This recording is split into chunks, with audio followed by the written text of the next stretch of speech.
What song is this? I'm glad you asked. I was thinking about, like, you know, I was like, okay, what are we going to do for the drop for the final region, right? It's got to be something emotional and sentimental. Actually, no, what if it's like kind of dumb but kind of hype at the same time, right?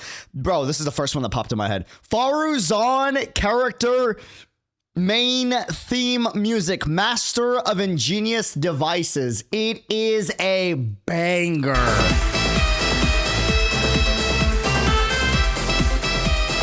So good. Hey, yo, bam. Good morning, good afternoon, good evening. Ladies and gentlemen, memes aside, jokes OST aside, okay? Jokes OST aside. We need to have a serious conversation. All right? Today is the day. Fam. This is it. For better or worse. This is their all or nothing. All right? This is the grand finale, if you would. All right? Ladies and gentlemen, this is the final region of Teyvat. This is the one. Whether we get more regions after Teyvat, right? That's SNEZHNAYA is the final one from 1.0 days, all right? By the way, we're definitely getting a part 2, let's be real. But this is the final Teyvat one, all right? And then we're probably going on to Conria, you know? Or some other region, who knows, right? This is kind of fucking crazy. Do y'all feel old the way that I do? Guys. Bro, it's been 6+ years. What the fuck?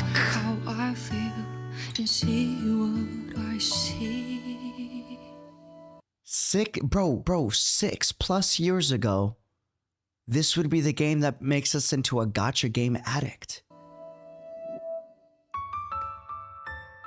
Crazy. Wild. Listen, maybe it's different for some of y'all because y'all are like gacha veterans, but for me, bro, look, y'all might be veterans. Call me a baby, okay? But no matter what, Genshin Impact was my first.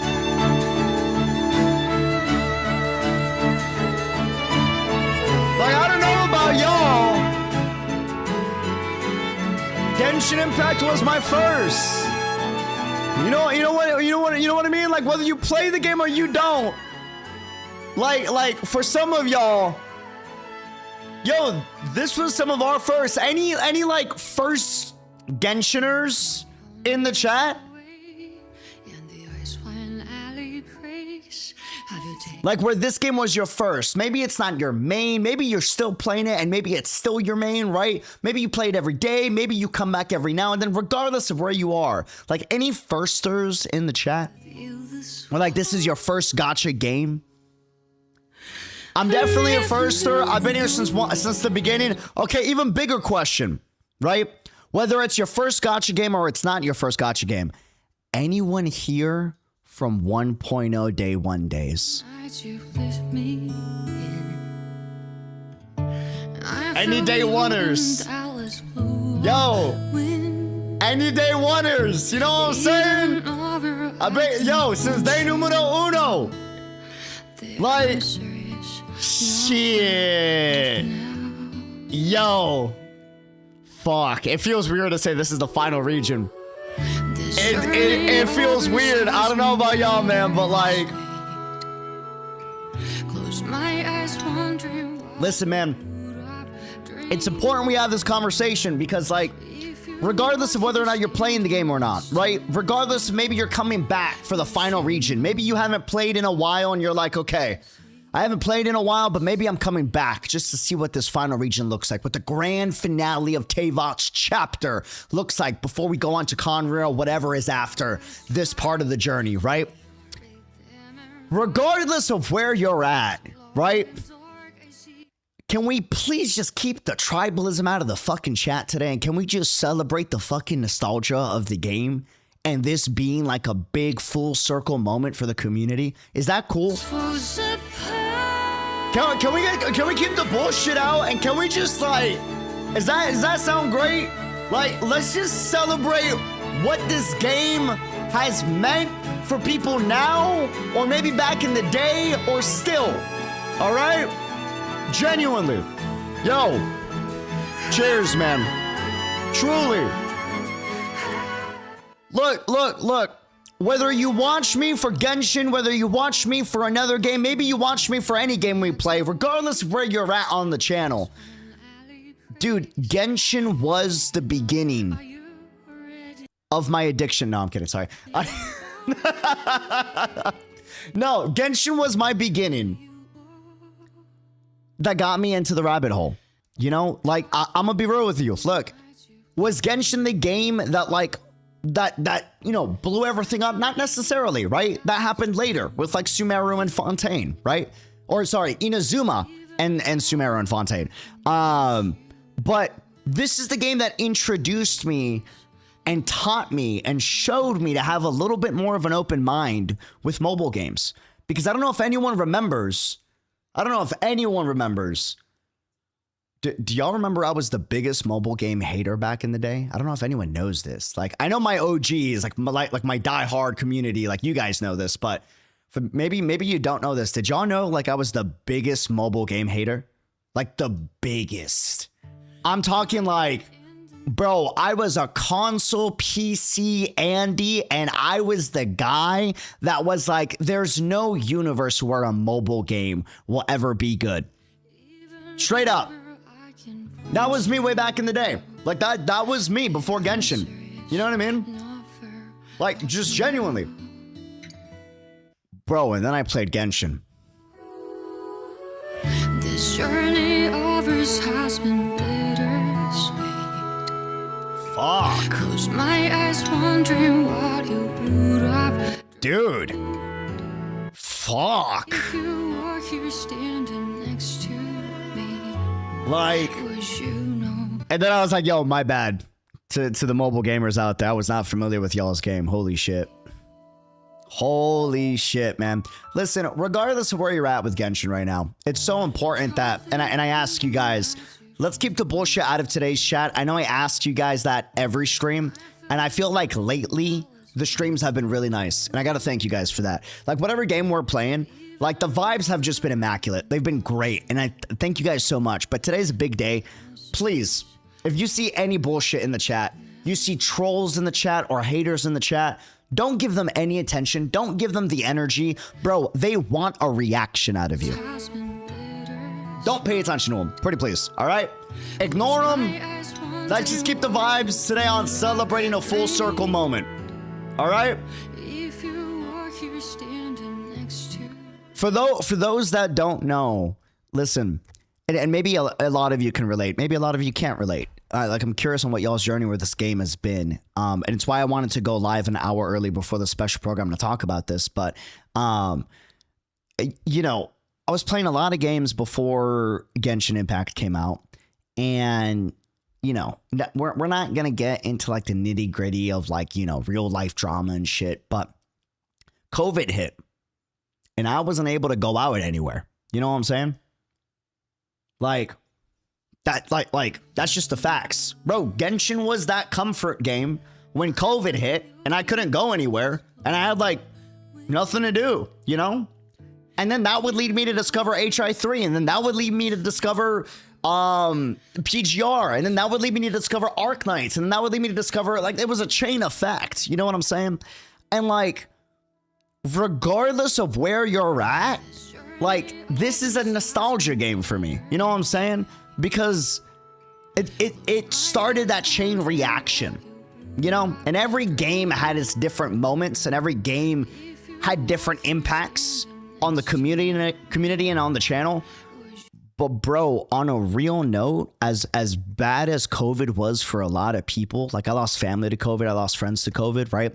It fucked up a lot of things for a lot of, you know, events for families around the world, right? Yo, this game was the beginning of the chain reaction where I like it would lead me one day to finding this fucking amazing community. You know what I mean?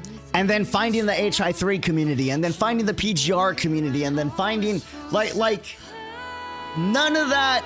Everything had an impact on each other. And this is like where that began, back during those days, you know? And now this is a full circle moment. This is like the finale to part 1.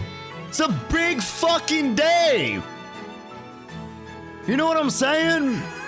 Like, fuck. Bro, like, so regardless of where you're at, let's celebrate the 7.0 special program. Let's talk about the journey, all right? And let's geek the fuck out. More than anything else, fam, from me to y'all, from me and my family to y'all, I know I say it a lot.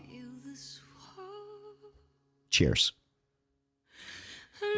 To a happy 7.0 special program. To the final part 1 Teyvat region before we go to Conria. Cheers to a great fucking community. Thank y'all. On that note, let's get the emotional music out of here so we can bring the vibes back up. Otherwise, I'm going to start crying. Not YouTube trying to recommend me Fiorina's Folklore theme. No, we're not doing that right now. But on a real note, guys, I'm gonna put flowers on so we can get the vibes back up a little bit so we don't get too emotional. Listen, this is like, it's crazy we're fucking here. It's wild. You're my favorite content creator and you were hilarious when you were gooning to Remy up.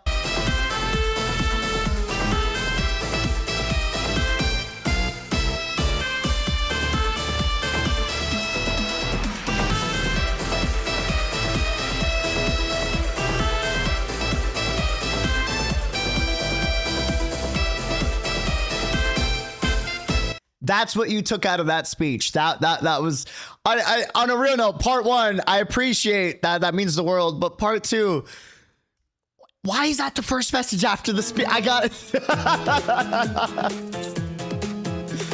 Well, look, at least we know I've never been down bad for a Genshin Impact character, right, guys?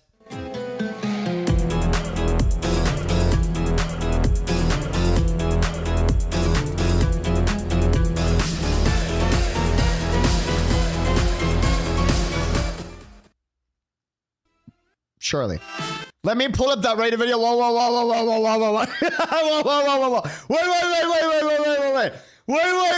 Wait. Man, yeah, the fact that you said Raiden, by the way, means you know my content. If you said Raiden, hey, bro, you know.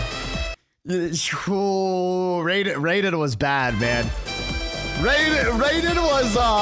Raiden A was an era on the channel. That's when we still had the PG-13 filter, right? And even with the filter, that was Raiden, bro, Yalan. No!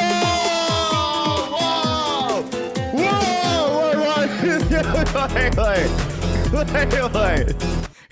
Let's not talk about the Yalan incident, okay? Let's not talk about the Yalan incident. Bro. Oh, brother. Could you imagine us streaming for the first time reaction to Yalan without the family-friendly filter? What happened with Yalan? I need you to understand, Yalan was during a period where I still wasn't consistently, like, you know, swiping a lot. Like, I was beginning to swipe a lot because the channel started to take off and I started to have a career as a content creator, which super thankful for, right? But that was a time where, like, I really couldn't afford another C6 because we had recently done another C6 character, right? And every day, so the banner drops, right? Every day that passed while her banner was active, chat would log in and watch me stream, and they'd be like, UD, why is your C0 Yalan now at C1? I That's so weird. How did that happen? That's crazy. I don't know. Maybe we missed that when we were doing the poll. That's crazy. That's what the next day would pass and chat would be like, wait a minute, UD, why do you have the C2 buff on your lawn? What? No, guys, remember it was C1? No, you just got the C2 buff in combat. Why do you have the C2 buff in combat? I don't know what you're talking. Open your constellations. Another day passed. UD, go back to the building page real quick. Yeah, sure. Why? What's up? Why is your talents +2 as if you have a C3 Yelan?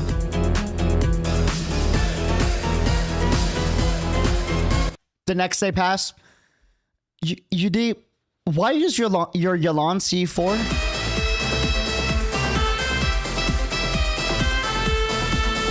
2 days passed later. You did. Why is it C6? What the fuck?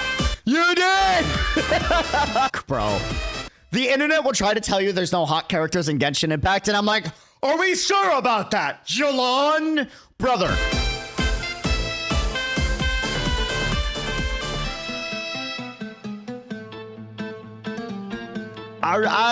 There's so many, bro. Yelan was, oh, bro. Ooh, wait. Let's go on a trip down memory lane real fast. Hold on, wait a minute. This is good.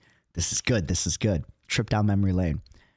Does anyone remember our first C6 character in Genshin Impact?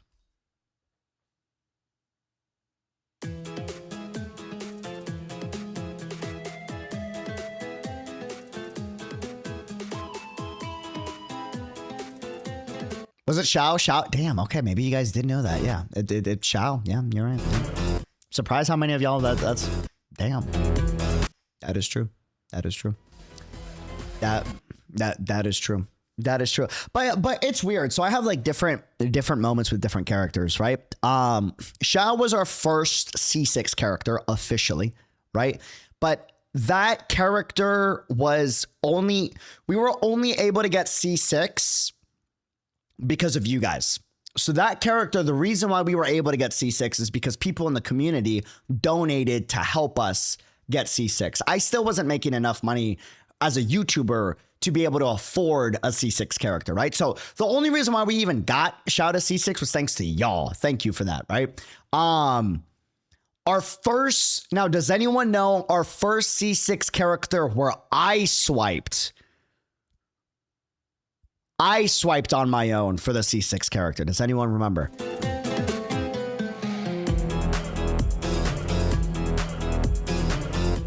Kazuha. Yep. Kazuha was the first. Kazuha was day one. Swipe. Top up. I don't regret that to this day. Still one of the funnest characters to play. My goat to this day. Genuinely. Now, important question though. Important question, right?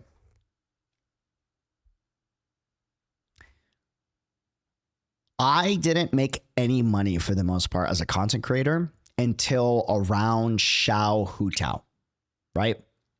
Before that, we were barely making money, right? For the most part. We had just started right before Xiao was coming out. Xiao Nation! If y'all remember.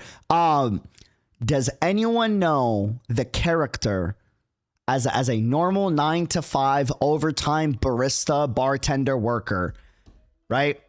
Who was the first character to get me to swipe more than a monthly pass in Genshin Impact? Who broke my true F2P status?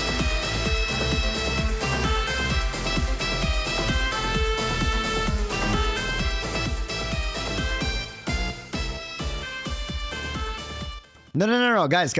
First, you gotta remember, Kazuha came before Raiden A, so that doesn't line up.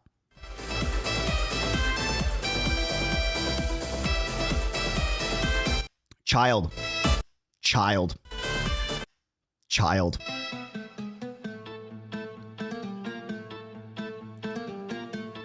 I swiped for child. I think I swiped. That was a lot of money for me at the time. A lot of money. I wasn't a full-time content creator. We were just beginning to be somewhat consistent on YouTube video uploads, right?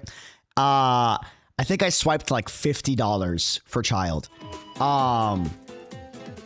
Wait, child? I thought you C6'd him in the debut banner. Guys, fun fact. My child is still not C6.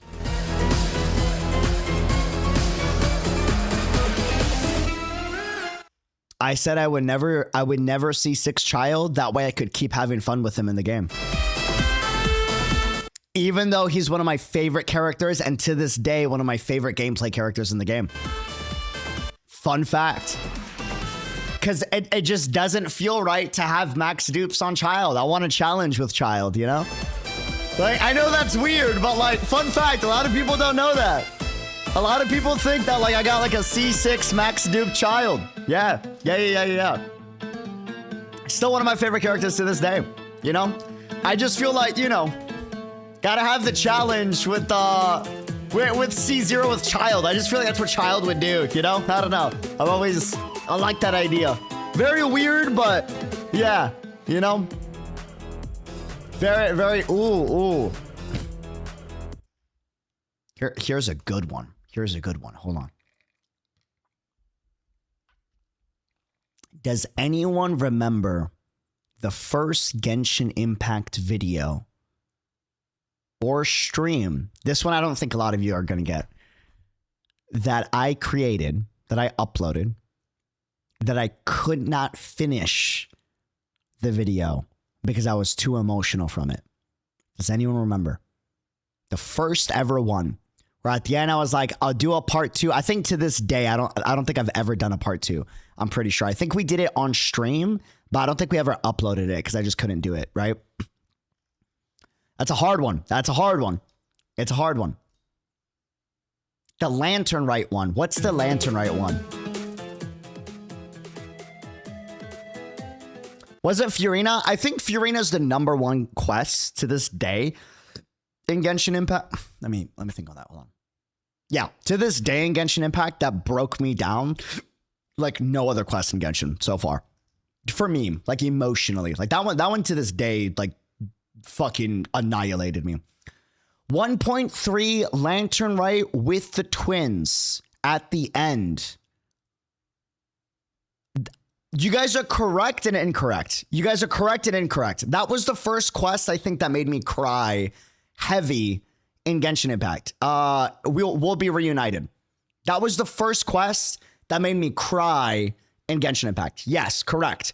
But we still finished the stream. Or was that 1.4? 1.4, sorry. We still finished the stream. Do you guys know if there was a video that I was not able to finish because of how emotionally heavy it was? I don't know if y'all know this. Like, it's like niche throwback lore real fast. Hold on.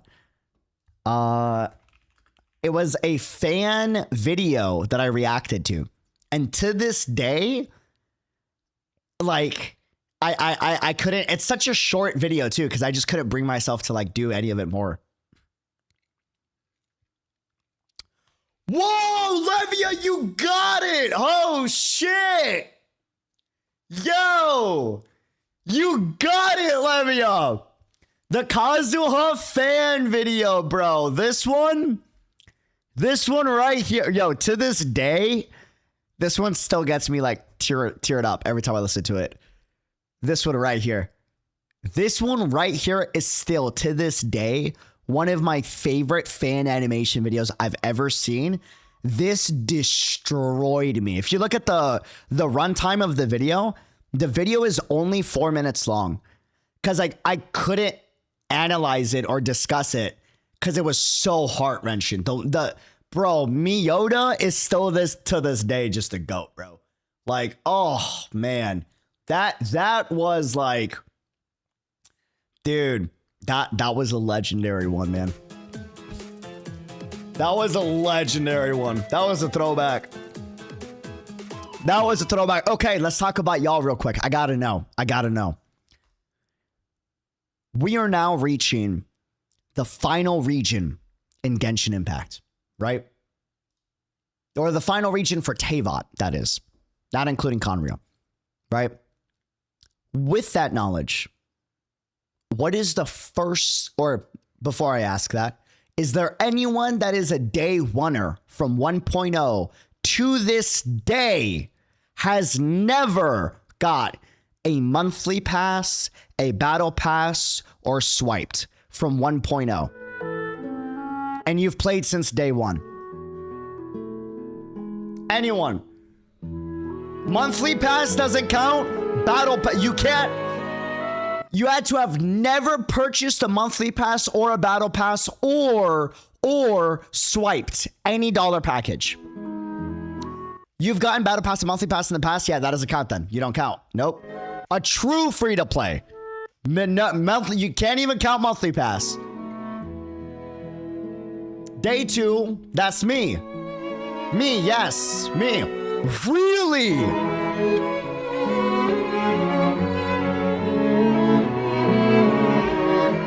Y'all are real? People with discipline exist?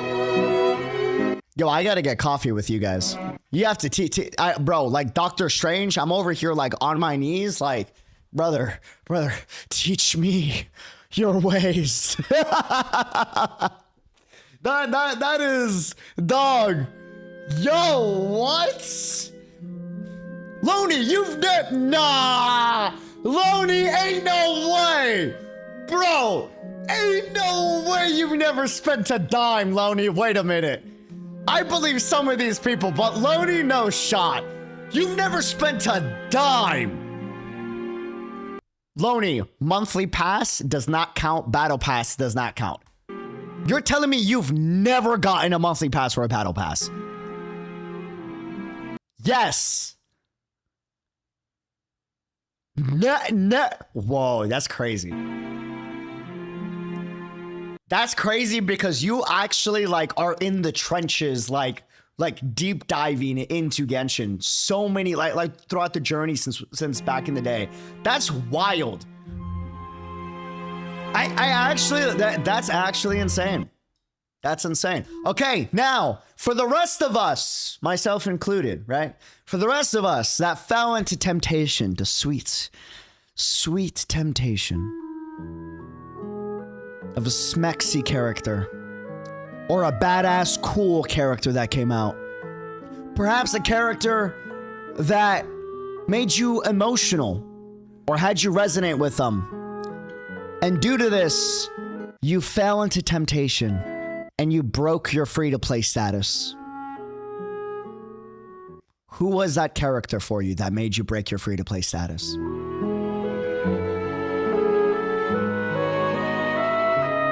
For the rest of us, Hu Tao, Ganyu, Ayaka, whoever's saying Hu Tao, by the way, base. This is my goat. By the way, I was nerding the fuck out, random. I was in China, right? By the way, sorry I've been gone for a little bit. Went to China for a bit, came back, got really sick, had a bad fever, 103, 104. That's like 39 Celsius in non-freedom units. It was really bad. I just got better like the day before yesterday, I think, if not yesterday. So yes, we're back to content, baby. But I was in China, went into a mall, bro. They had Hu Tao, like billboards everywhere to celebrate the birthday. It was so cool. I was geeking out. Yoimiya, there's Yoimiya's. Whoa, Arlecchino. Okay, new gen. Kazuha, base. Raiden was the turning point for me. Unknown, same. She wasn't the turning point for me, but she was the turning point for me, if you know what I mean. I think, correct me if I'm wrong, Raiden was like the first character I was really, like, I was down bad for other characters before Raiden, but Raiden was the first one where I was really down bad for. Like, it was really obvious. Like, really obvious. I got close with Eula. Eula got me close, but Raiden was like, oh. Raiden revealed things about myself that I didn't know about myself. Deep in the heart of this, with Genshin, you know what I'm saying? Like, Raiden Shogun. Like, and you know, but it's kind of not my fault. You know, why, I think it's because Honkai Impact planting the seed in my brain with Raid and May. Because we started HI3 right around the time Hu Tao and Xiao was coming out, right? And I think since that was very close to the time 2.0 was coming out, it was like a double whammy. You know what I mean? A double whammy. She looks down If upon that makes her realm, sense. at mortal joys and woes. And sees If a that makes, world- like, bro, I need you to understand. This was like a generational moment for me. She looks down upon her realm at mortal This hit as hard as the music hits. I'm gonna be real with you. joys and woes. Like, And sees a world mired in impermanence. whoever was in charge of that, like that, bro, that was a generational shot. I'm gonna be real with you. By mighty lightning, she Like- rules over the And I will die on the hill to this day. I die on the hill. Raiden A was a well-written character. transience. I die to this day. I die on the hill. Trivial yearning and petty passion. They vanish like a mist, but the show She was a well-written character. Her story quest was not a date quest. Anyone that thinks otherwise could not like pay attention to the actual lore, and you were too distracted by how hot Raiden A was, which I understand. I also was distracted, but if you actually looked at the quest, you would understand it was supposed to be, you know, a parallel between her coming to terms with the progress of her people, even when she was attempting to control her people, right? Like, but that's a discussion for another day. That was a discussion for another day. Only through but eternity are you closest to the heavenly yeah, principles. yeah. Boss, check Dono. Wait. Boss, I just finished my internship today. Thank you for the one. I want to say your subathon was longer than my internship. That's crazy. That's wild. That's insane. Boss, trailer reaction to version 6.7. Do you guys want us to do a trailer reaction to 6.7? Even though, like, we're still only on Act 9? Or Luna 9? Are you sure? Yes? Okay. Yeah, no spoilers for the most part. All right, let's do it. I'm down. How much time we got? We got 12 minutes. We got enough time. Let's do this. I'm down. By the way, I'm going to be real with you guys. Everyone on YouTube, I know not everyone's happy, but for the people that are happy we're doing this special program, you should thank the community. Because initially I was not going to stream the special program since we're not caught up. I don't like to stream special programs when we're not caught up to the story. It's kind of my thing. I'd rather I know I miss out on views when I do that, but I'd rather watch it when we're caught up usually. It's kind of my vibe. But a lot of people were like, this is the final region.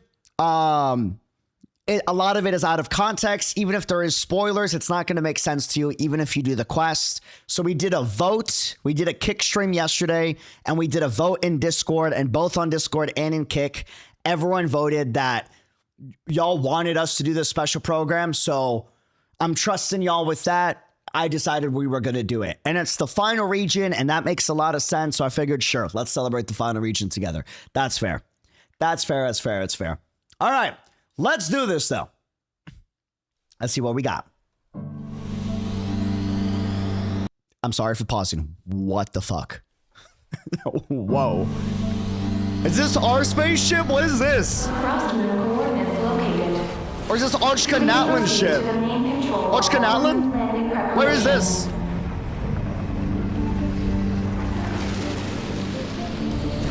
Turn on CCs. I got you. Are we actually going to space? Wait, what the fuck? I was joking. I must return to the moon. There lies my mission. OST is hitting. We're in space! What the fuck?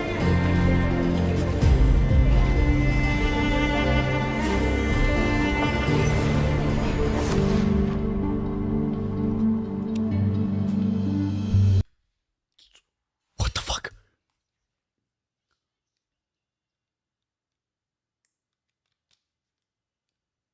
After the Pioneer landed, he began to explore the moon and circumlunar zone.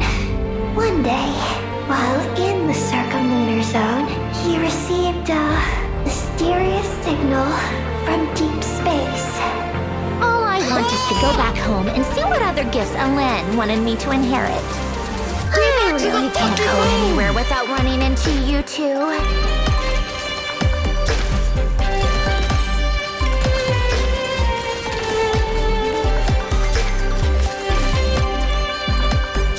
OST! Damn! Holy! Our film, A Homecoming, officially begins! The aquarium's closed for the... Huh? A celebration of the entertainment industry? No one would choose to sit this one out. This detective costume really suits me. Take this lunar arcanum. Does that count as a prophecy? The reversed moon. SNEZHNAYA Gnosis, Reverse Moon. Holy OST.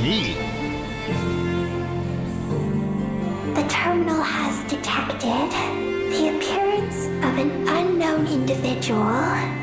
Its purpose was to turn the moon into a space-based weapon.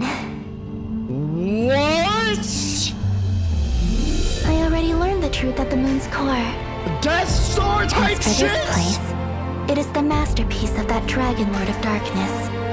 She is the key to activating Project Moongazer. Don't go, Columbina. Central? We knew what this order would cost from the beginning.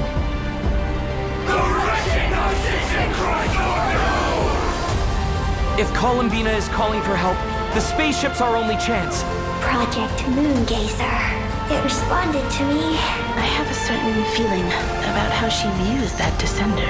If what Alen said is true, then I'm about to be born anew. A late expansion with Descender and Inverted. Columbina with the World moon and it's a formula. fucking weapon. Reversion. Wait, she got...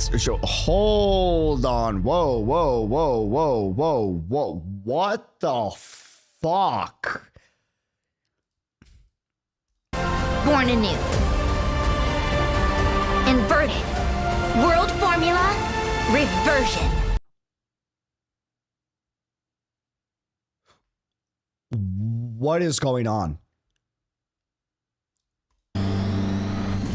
Wait, like no bullshit. I need you guys. We go to the moon and explore this. Like, not just a 2-minute cutscene. Like we this is a region. What the fuck does that mean? Dude, what? We began to explore the moon and circumlunar It was built to be a fucking weapon? zone. One day, while in the circumlunar zone, he received And it's fully voiced. Well, I would hope so. Like it's a main quest, right? It's a world quest. Wait, all of this... its purpose was This is a world quest. to turn the moon into a space-based weapon. And you're telling me these are actual voice lines in the world quest. It is the masterpiece of that Dragon Lord of Darkness. She is the key to activate. Guys, this is a number. I need you to fucking understand. Anyone that knows me. I have been begging for a fully voiced world quest since day numero uno. You guys know I drill about this all the fucking time. Like, you're not baiting. I mean, from beginning to end, not just the important parts. You're saying the entire world quest is fully voiced, is what you're saying. Beginning to end. From start to finish.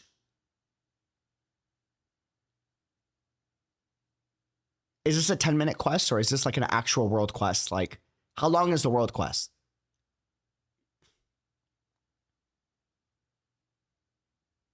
Five hours?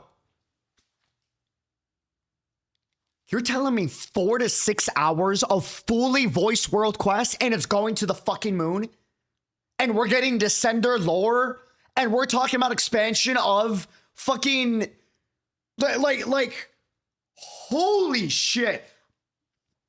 I will reserve. I will wait until we do it. I'm believing you guys. But that's fucking insane if that's... Like, I believe you, but part of me is also like... You know what I mean? Are we...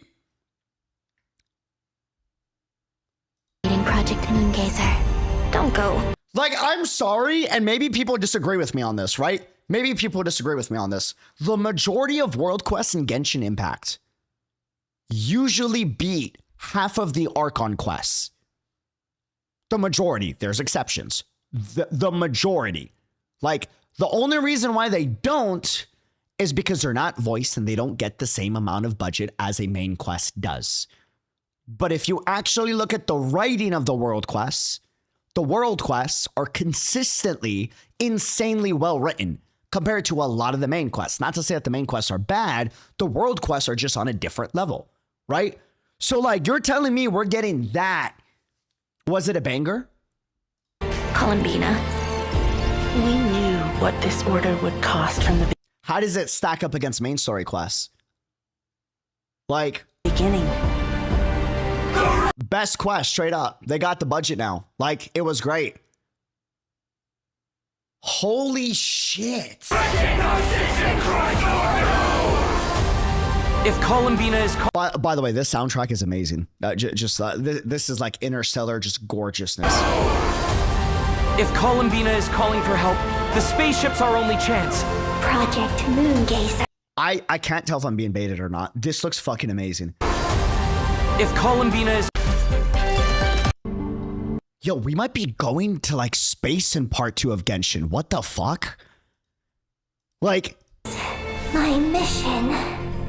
this looks insane. Also, new lighting engine. The lighting, am I crazy or the lighting looks way better here than it does in the majority of the game? Not to say the rest of the game looks bad. I'm just saying like the lighting here looks like new, updated. Ice. My mission. Holy shit. Can I play this before Dotori's return, or do I gotta finish Dotori's return and then do this? This looks insane. Bro, I've been asking for a voice world quest since day one. This would be like my biggest Christmas present I've ever gotten from Genshin Impact. More than anything else. Like, so can I do this next? Before doing the Sumeru main quest? And that would make sense. Do we have 2 minutes? Hold on, let me pull up the stream real quick. That's insane. That is, yeah, real quick. I believe you, but I've just waited for this for so long. We're in the final region of the game and we're getting this, right? So like, I'm a little hesitant, but I believe you guys. But if you guys are right from beginning to end, and this is World Quest level legendary, guys, fucking cheers. Holy shit, that's insane. Bro, that is going to be fucking amazing. Oh my lord. Like what? Okay, hold on. Let me pull up the special program. Hold on. It's starting. Okay, I got it pulled up.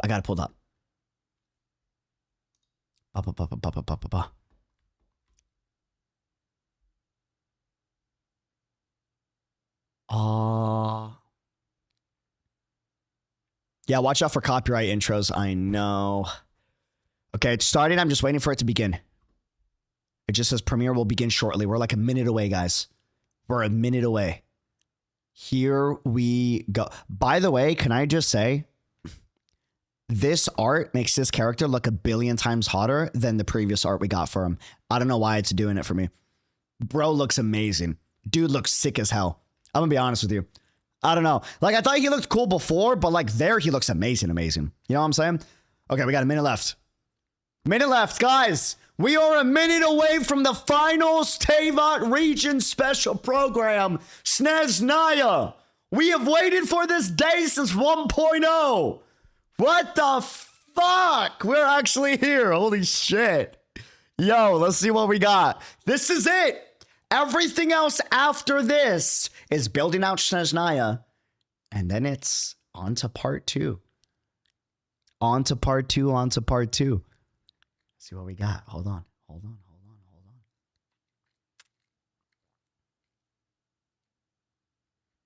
I gotta have it muted so that the YouTube copyright starting soon screen doesn't take down this VOD. Hold. Okay. 5 seconds, guys. 5 seconds. Here we go. 2, 1, and audio's back.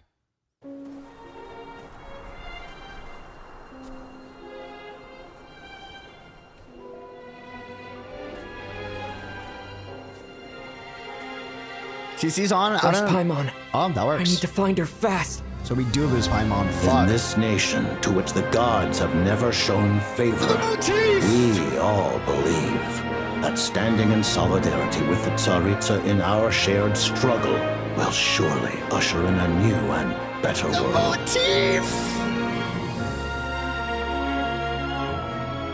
Fate Stunning. always appears so impossibly complicated. But at moments like this, its raw simplicity is laid bare. The snow in Snezhnaya is always bitterly cold, and it never seems to end.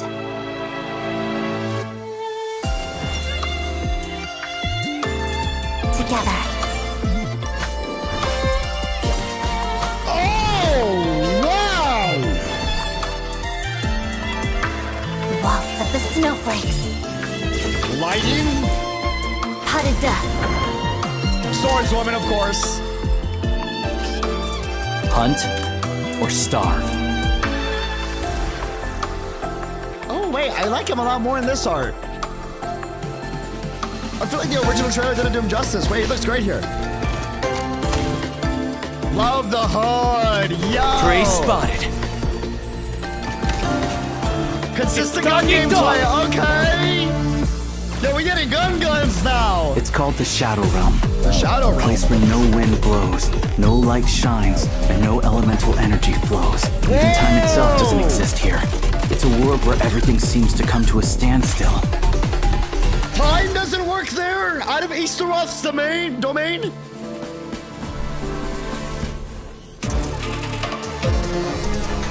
I hope we have the shooter gameplay like outside of that world though.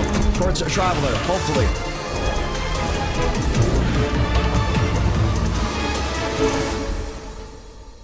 Paimon, please be okay. A True special dimensional consistency exists ship. only in Portrayed. principle. In the real world, fairness is relative. So you have no intention of finding a solution to this problem? In accordance with the result of this vote, Project Stuja will remain in effect until the She next looks veto great. period.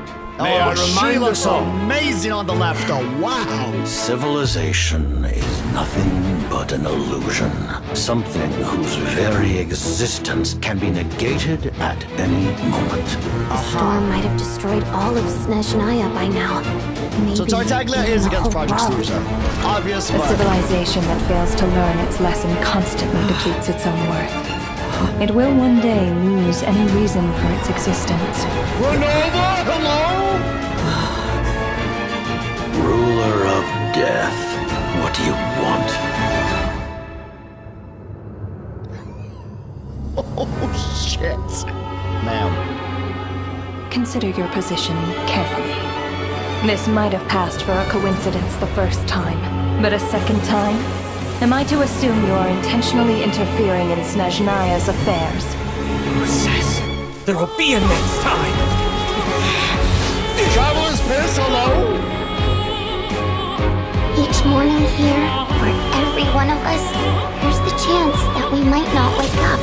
We act only for the greater glory and solidarity of our nation. May the aurora shine ever on, and the tundra always stand firm. Your obsession with it baffles me. When the day of reckoning arrives, not even a descender can hope to escape unscathed.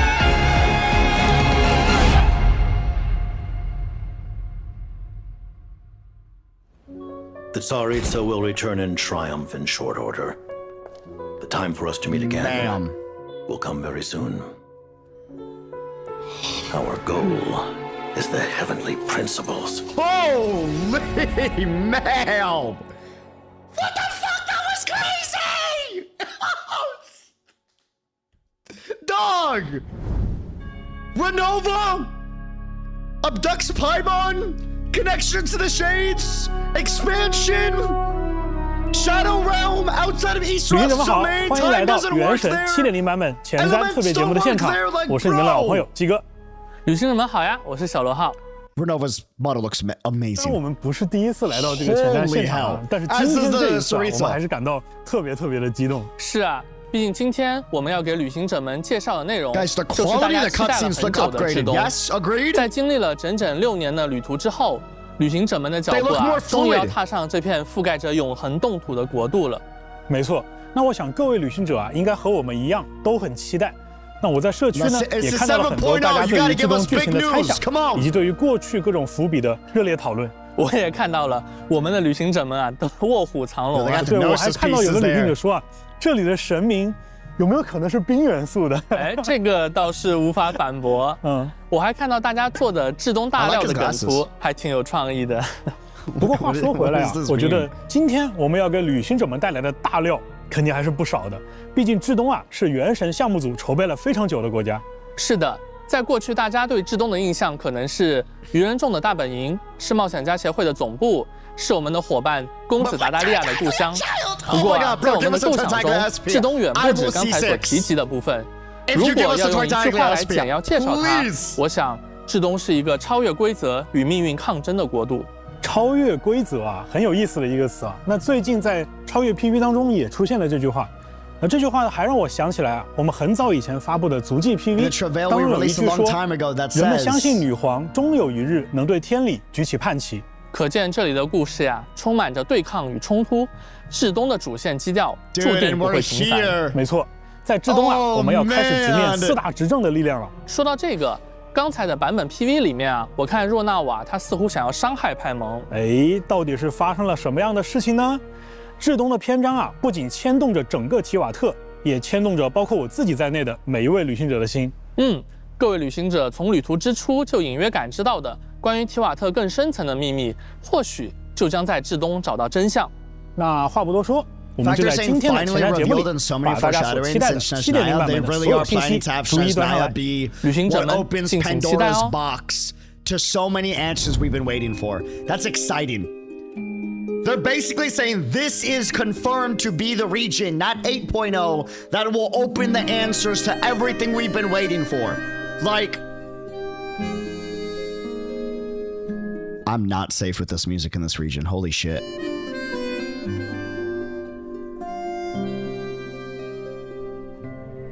Whoa. Did y'all hear the fucking motifs of the original themes in the fucking trailer, bro? Dude, oh, it's so crazy. I don't care what anyone says. Saritsa design 10 out of 10.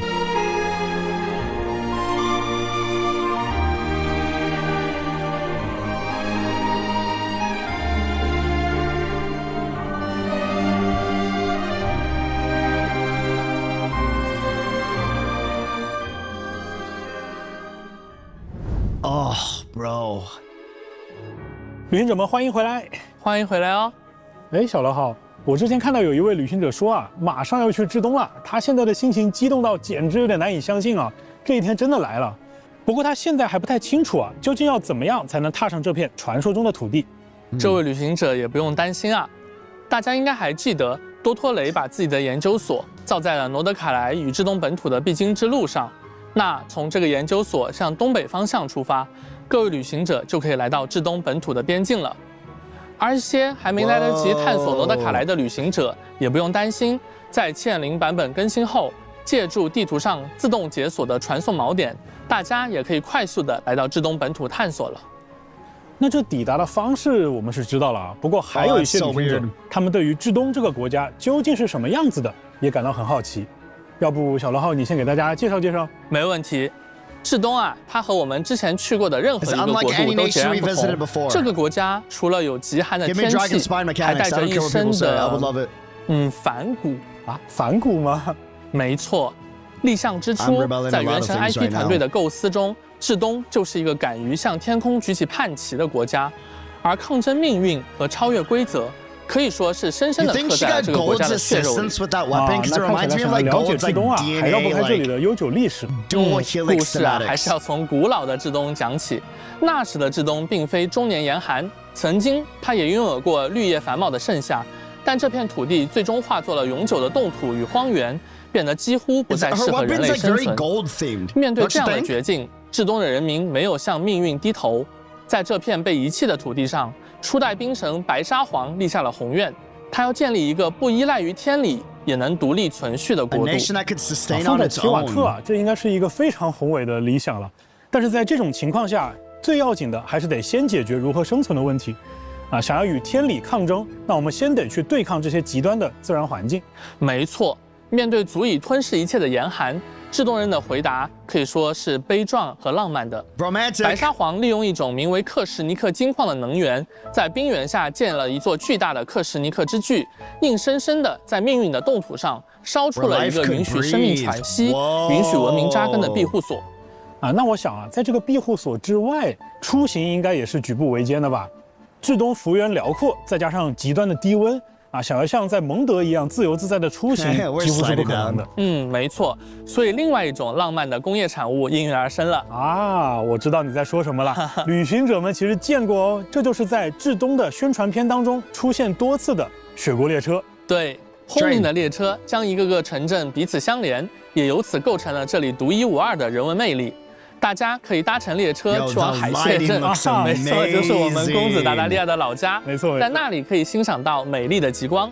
当然，大家也可以通过列车轻松来到至东堡，去北国银行的总行办理业务。听起来这个至东堡应该是一个非常热闹的地方，就像蒙德城、像纳夏镇一样。那在这里，你可以观察到人们平时是怎么生活的。比如说，当地的人呢喜欢吃熏肠、喝活水。孩子们喜欢堆雪人、打雪仗。虽然至东的天气不讲道理，但是至东的人会教他什么是道理。至东人自己把生活过出了热气腾腾的感觉。自然，至东堡也是至东的城市中心，在这里大家可以领略到都市的繁华和艺术的巅峰。很推荐大家去科洛列夫慈济剧院欣赏顶级的芭蕾舞表演，或者呢是聆听剧团首席女高音的演出。除了丰富的这些文化生活以外，至东还有强大的军事和科技实力。对，愚人众的总部格鲁波夫就坐落于此，里面有一座名为军械宫的兵工厂，他是我们的老朋友，也是愚人众的执行官木偶在管理。这里会源源不断的为愚人众生产各种装备，许多重要的研究工作也会在这里进行。除此之外，这里有一支由风仙组成的军队，也就是东契军，他们纪律严明，是守卫现任兵神冰之女皇的精英。我们不难看出，至东自身确实具备很强的军事实力。自然，那其实除了至东自有的这些力量还有一些外来的力量也在影响着这个国家。没错，在很久以前，古老的至东有一位来自世界之外的意外访客，也就是我们所说的第三降临者。他来到了这片土地上，也为至东带来了新的力量。这是一种超越提瓦特规则的力量。能将提瓦特原本的元素交互规则异化为全新的反应规则，相信有的旅行者已经在月之8版本体验过其中的一种反应新超导了。而在7.0版本，我们将会迎来第二种反应新扩散，这些反应被统称为星硕反应。当旅行者与至东的7天神像交互之后，也能掌握这种古老的力量，驱使冰元素进行战斗。那身为同样具有降临者位格的旅行者在掌握这种冰元素力量之后，只要旅行者在队伍当中，就能够触发所有的星硕反应了。那我们就先说说这第一种反应新超导。在之前的版本我们有提及，在支持触发新超导反应的队伍当中，当冰元素接触雷元素时，就能够触发这种反应，创造星辉棱晶，并且将其附近的区域短暂变化为奇妙的极星辉域。在这个领域内，角色造成的新超导反应伤害以及冰、雷元素伤害都将获得提升，此外还将降低敌人的物理抗性。而在支持触发新扩散反应的队伍当中，当风元素触及冰元素时，则会引发特殊的新扩散反应，造成风元素伤害，并创造一个星辉风旋。风旋在一段时间后会爆发，造成冰元素伤害。如果在此期间多次触发新扩散反应，还会提升风旋的等级，在爆发时造成更高的伤害。看来温柔的风在遇到猛烈的冰之后，就变成了凛冽的寒风没错，其实，在至东啊，元素反应不仅能够应用在战斗当中，在战场之外也会为旅行者的冒险提供帮助。比如刚才提到的新扩散反应，会让角色的跳跃能力大幅得到提升，而新超导反应则可以和大世界更多的内容进行特殊的交互，并且啊，至东有很多的生物还有敌人也会对星硕反应有所响应。我们希望旅行者都能在至东的冒险当中，通过这些特殊的交互和反馈，收获到更多的乐趣。是的，而且旅行者不仅能在至东解锁新的力量，在 7.0 版本的魔神任务中，还将获得一把风格独特的新武器。在至东的探索过程当中，旅行者每解锁一处麒麟神像，这把武器的力量都会得到提升。大家也将逐渐了解到武器背后的故事和秘密哦。刚才聊了这么多东西啊，那接下来我们是不是该聊一聊这个国家至关重要的神明冰之女皇了？我们的旅行者呀，应该在蒙德冒险的时候就听到过这个名字了。关于女皇啊，我相信大家可能都有一肚子的问题想要问。对，而且在之前啊，大家知道愚人众的执行官，对他的印象可以说是各不相同。比如说达达利亚，觉得他温柔又冷酷；阿蕾奇诺呢，则从他身上感受到了慈爱。而桑多涅却说他彻底冻结了情感。那么女皇究竟是一个什么样的人呢？为什么会有那么多的能人志士都愿意追随并且效忠于她？还有啊，女皇的计划到底是什么？我们大家一直说的消失的火神之心，它又在哪里？女皇会不会还跟其余的6神有其他联系呢？等一下，这个问题有点多，我们慢慢来啊。没错，确实有点太急了啊。那我们就先给大家简单的去介绍一下女皇本人吧。好的，冰之女皇安娜斯塔夏·费奥多罗夫娜·雪奈茨纳亚，她给人的第一印象就如同至东的气候，威严而凛冽。而作为至东的第2任冰神，他试图创造一个更加理想的世界，同时也是为了保证至东不会成为下一个坎瑞亚、下一个害珀波瑞亚。说到坎瑞亚的悲剧啊，女皇自己和天理应该也算是有一点私仇吧？没错，可能旅行者们不曾想到呀，所有的坎瑞亚人都是女皇的后裔。等等，小罗哈，我只是说悲剧啊，你刚才是不是很自然的说出了一句很惊人的话？我觉得大家早早晚晚都会猜出来的。好，那既然现在大家知道有这样的一层渊源在啊，就更能体会女皇的感受了。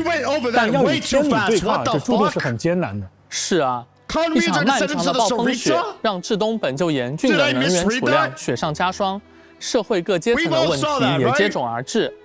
而女皇此刻正在远方亲自讨伐引发这场灾厄的魔物。没有女皇坐镇的至东堡会发生什么样的故事呢？各位旅行者可以在 7.0 版本的魔神任务第7章第1幕无神怜爱的雪国与第2幕死魂灵的夜曲中了解到更多与之相关的信息。相信最近啊，也有很多刚刚回到提瓦特的旅行者担心没有办法立刻了解至东的现状。其实从原神 4.0 版本开始，每年都会为回家的旅行者推出一项便利的功能。而在 7.0 版本更新后，所有完成了魔神任务序章第3幕巨龙与自由之歌的旅行者，都可以直接来到至东境内接取到 7.0 版本的魔神任务了。在限定时间内完成本次魔神任务，还将获得额外的560元时奖励，以及奥黛塔的突破材料。奥黛塔，没错。这位新朋友，我们是不是还没有好好跟旅行者们介绍？我知道呀，有不少旅行者对他都非常关注哦。我懂的。那我们就来聊聊奥黛塔吧。其实之前在超越 PB 当中，大家对奥黛塔的第一印象可能并不只是舞者，反而觉得她更像是一位刺客。没错，奥黛塔就像舞剧中的黑白天鹅一般，一体两面。在台前，她是优雅美丽的舞者，而在幕后，她也是一名敏捷干练的愚人众成员。是的，她也是愚人众的一员。大家或许会在月之8版本了解到啊，她其实和愚人众的第8席女士罗莎琳有一些关系。奥黛塔是女士很器重的部下，罗莎琳对她期望不小，当然要求也很高。因此，在奥黛塔的成长过程中，她既接受着愚人众的严格特训，又在不断地精进着自己的芭蕾舞技。在这种日复一日的刻苦训练中啊，她逐渐感受不到疼痛了。哇，这旁人听上去啊，感觉这个有点可怜啊。但是奥黛塔她自己并不这么想。奥黛塔的性格是非常的执着和要强的。正是因为有这样的性格特点啊，再加上舞者轻巧的身形，让他的战斗风格非常的锋利、敏捷，并且能够随机应战。奥黛塔可以应对多种情境，协助不同的伙伴进行战斗。具体来说呢，只要奥黛塔处于我们的队伍当中，他就能将队伍触发的超导反应以及冰扩散反应转化为星超导和星扩散反应，而且它还能提升整个队伍触发的所有的星硕反应造成的伤害。2种反应对他来说看来都很得心应手的。没错，在战斗当中，奥黛塔呈现柔缓的舞步，唤出独舞倒影，协助队友进行战斗。这个倒影的造型啊，看上去就很冰冷锐利。独舞倒影可以间歇性造成强力的星硕反应伤害。此外呢，还可以为队伍中所有的成员提供星硕反应增伤加成。当然，奥黛塔自己也能上场输出。当他再次释放元素战技时，就能与独舞倒影携手共舞，释放特殊的元素战技。不愧是我们首席芭蕾舞者的身手。而奥黛塔的元素爆发，我们可以看到是作为黑白天鹅的奥黛塔同时发起攻击，对敌人造成多段伤害。同样的姿态，一面持剑，一面起舞，就是2种不同的感觉呢。那这个在战斗之外，我们有没有什么地方可以领略到奥黛塔的舞姿呢？这一点我们当然也想到了。我们之前也说过啊，希望旅行者能够更好地感受到开放世界的真实感。于是我们将奥黛塔的身份和性格特征融入到了她日常的行为设计当中。当你看到奥黛塔在待机状态下进行舞蹈练习的时候可以通过连续点按元素战技，欣赏到她持续的表演。在至东区域还会有特别的演绎彩蛋。接下来我们再来聊聊另外一位来自至东边境小镇的猎人阿罗夏吧。好，那阿罗夏他是本地的猎人。旅行者跟小派魔初来乍到，刚好可以让他来带路。没错，咱们阿罗夏就是位靠谱的伙伴。不过雪国边境猎人，的确看起来有不少应对突发状况的经验。是的，阿罗夏他不仅捕猎的枪法了得，捕兔子的经验也很丰富哦。你说的这个兔子应该不是普通的兔子吧？鸡哥直觉很准啊！在优秀的猎人眼中，那些潜在的对手也是一种猎物。要想在至东的雪原上行走没点真本事，那可真不行。这一点在阿罗夏的战斗当中也有体现。阿罗夏可以使用雷元素的力量为对手添加异类印记。若阿罗夏处于极星灰域当中激活印记，还能提供星超导伤害加成。释放元素爆发，阿罗夏还能丢出陷阱，嘲讽周围的敌人。看上去阿罗夏的猎犬图加林也会和他一起协同攻击猎物呢。没错，不仅如此当图加林攻击的时候，还能为场上的角色恢复生命值。而在战斗之外，阿罗夏的探索天赋还能够标记地图上附近至东特产的位置。看来阿罗夏能给旅行者在至东的冒险带来很多帮助嘛。没错，而且这一次在推进本次的魔神任务无神怜爱的雪国的过程当中，我们也可以直接邀请这位伙伴加入冒险队伍了。当然了，阿罗夏他可不仅是边境猎人他还有一重隐藏的身份。等，我觉得还是等阿罗夏他自己来告诉旅行者比较好。我们现在倒是可以聊聊至东的其他朋友们好的。那在超越 PV 当中我相信大家也看到了许多新的面孔，也有很多有意思的新伙伴。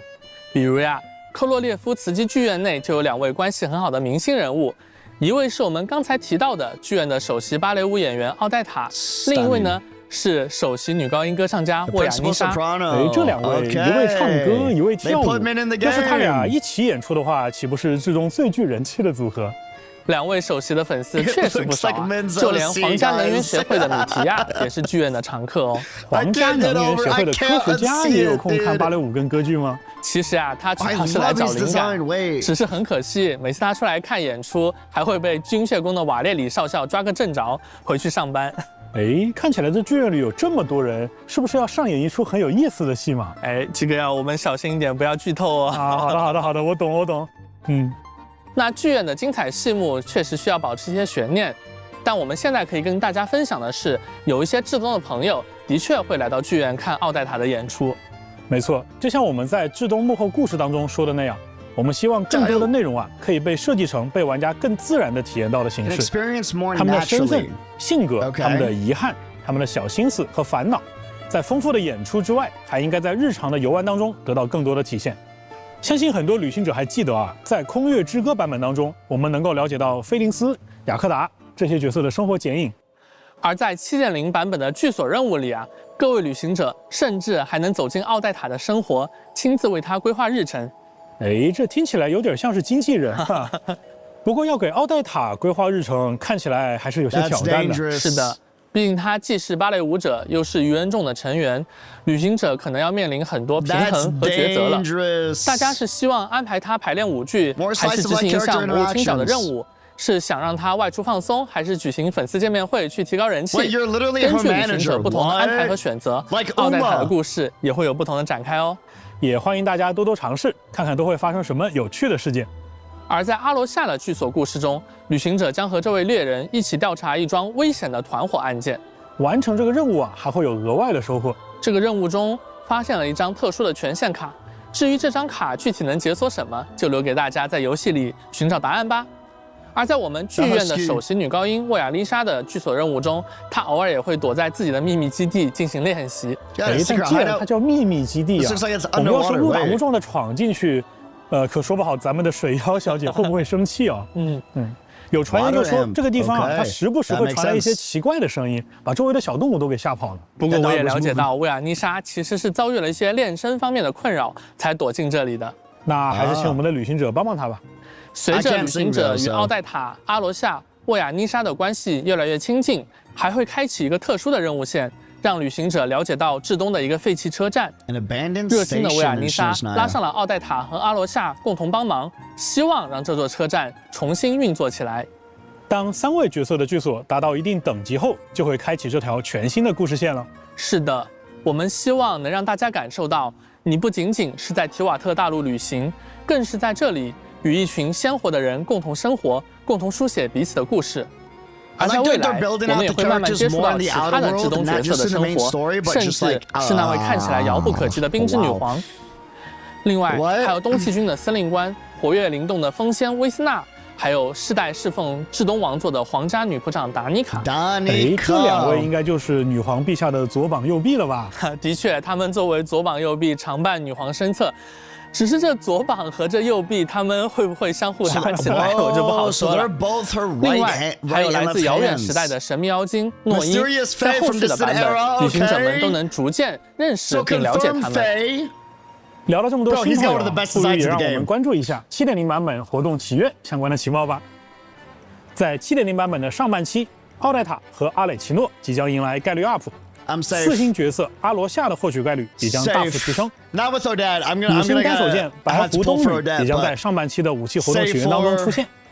感兴趣的旅行者可以多多关注。而在 7.0 版本的下半期，菲林斯和伊涅弗将会加入角色活动祈愿，带上新老朋友们一起探索至东吧。当然了，除了新版本的5星单手剑以外啊，我们在 7.0 也会有5把全新的锻造武器等待着大家。旅行者们可以在至东的铁匠铺进行制作，看上去就很有本土的风格呢。不仅如此，这一次的技型系统，我们也更新了5把全新的武器，供旅行者们选择。此外，全新圣遗物血红之证和炉火熔炼之心也会在版本开放之后更新。七哥啊，介绍了这么多内容，不妨让旅行者们休息一会儿，看一段短片吧。大家就休息一下。后续还会有开发组的同学为大家带来至东生态玩法相关的情报。请大家不要走开哦。Flins is my number 2 most wanted rerun pickup. My number 1 being Barca. Fuck. Bro.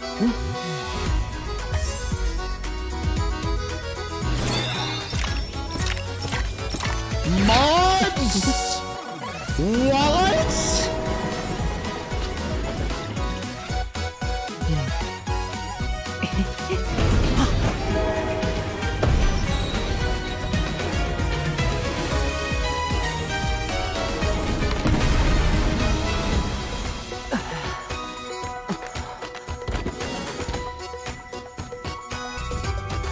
So is the train like our mobile base?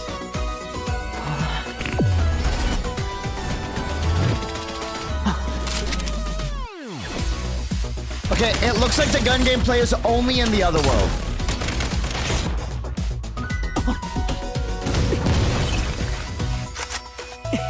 I think. Man, I was hoping it was gonna be like part of the kit. Because it looks so sick. Oh, that looks dope. Yo, wait, that looks sick. That reminds me of Heaven's Sword a little bit. If you know, you know. FF14.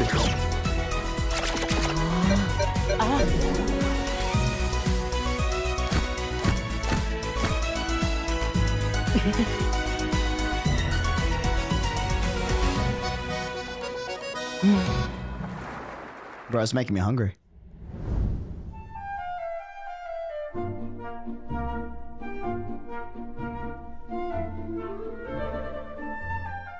旅行者们好，我是原神的关卡设计师阿川。Hello， 大家好，我是原神的场景美术莎莎，很高兴能够在这里和大家分享至东版本的精彩内容。大家刚才看 PV 了吧？眼尖的朋友肯定已经发现了，咱们的旅行者不光换了身行头，连手里的武器也更新换代了。时代变了，时代真的变了。不过我们想给旅行者们带来新鲜体验的初衷是一直没有改变的。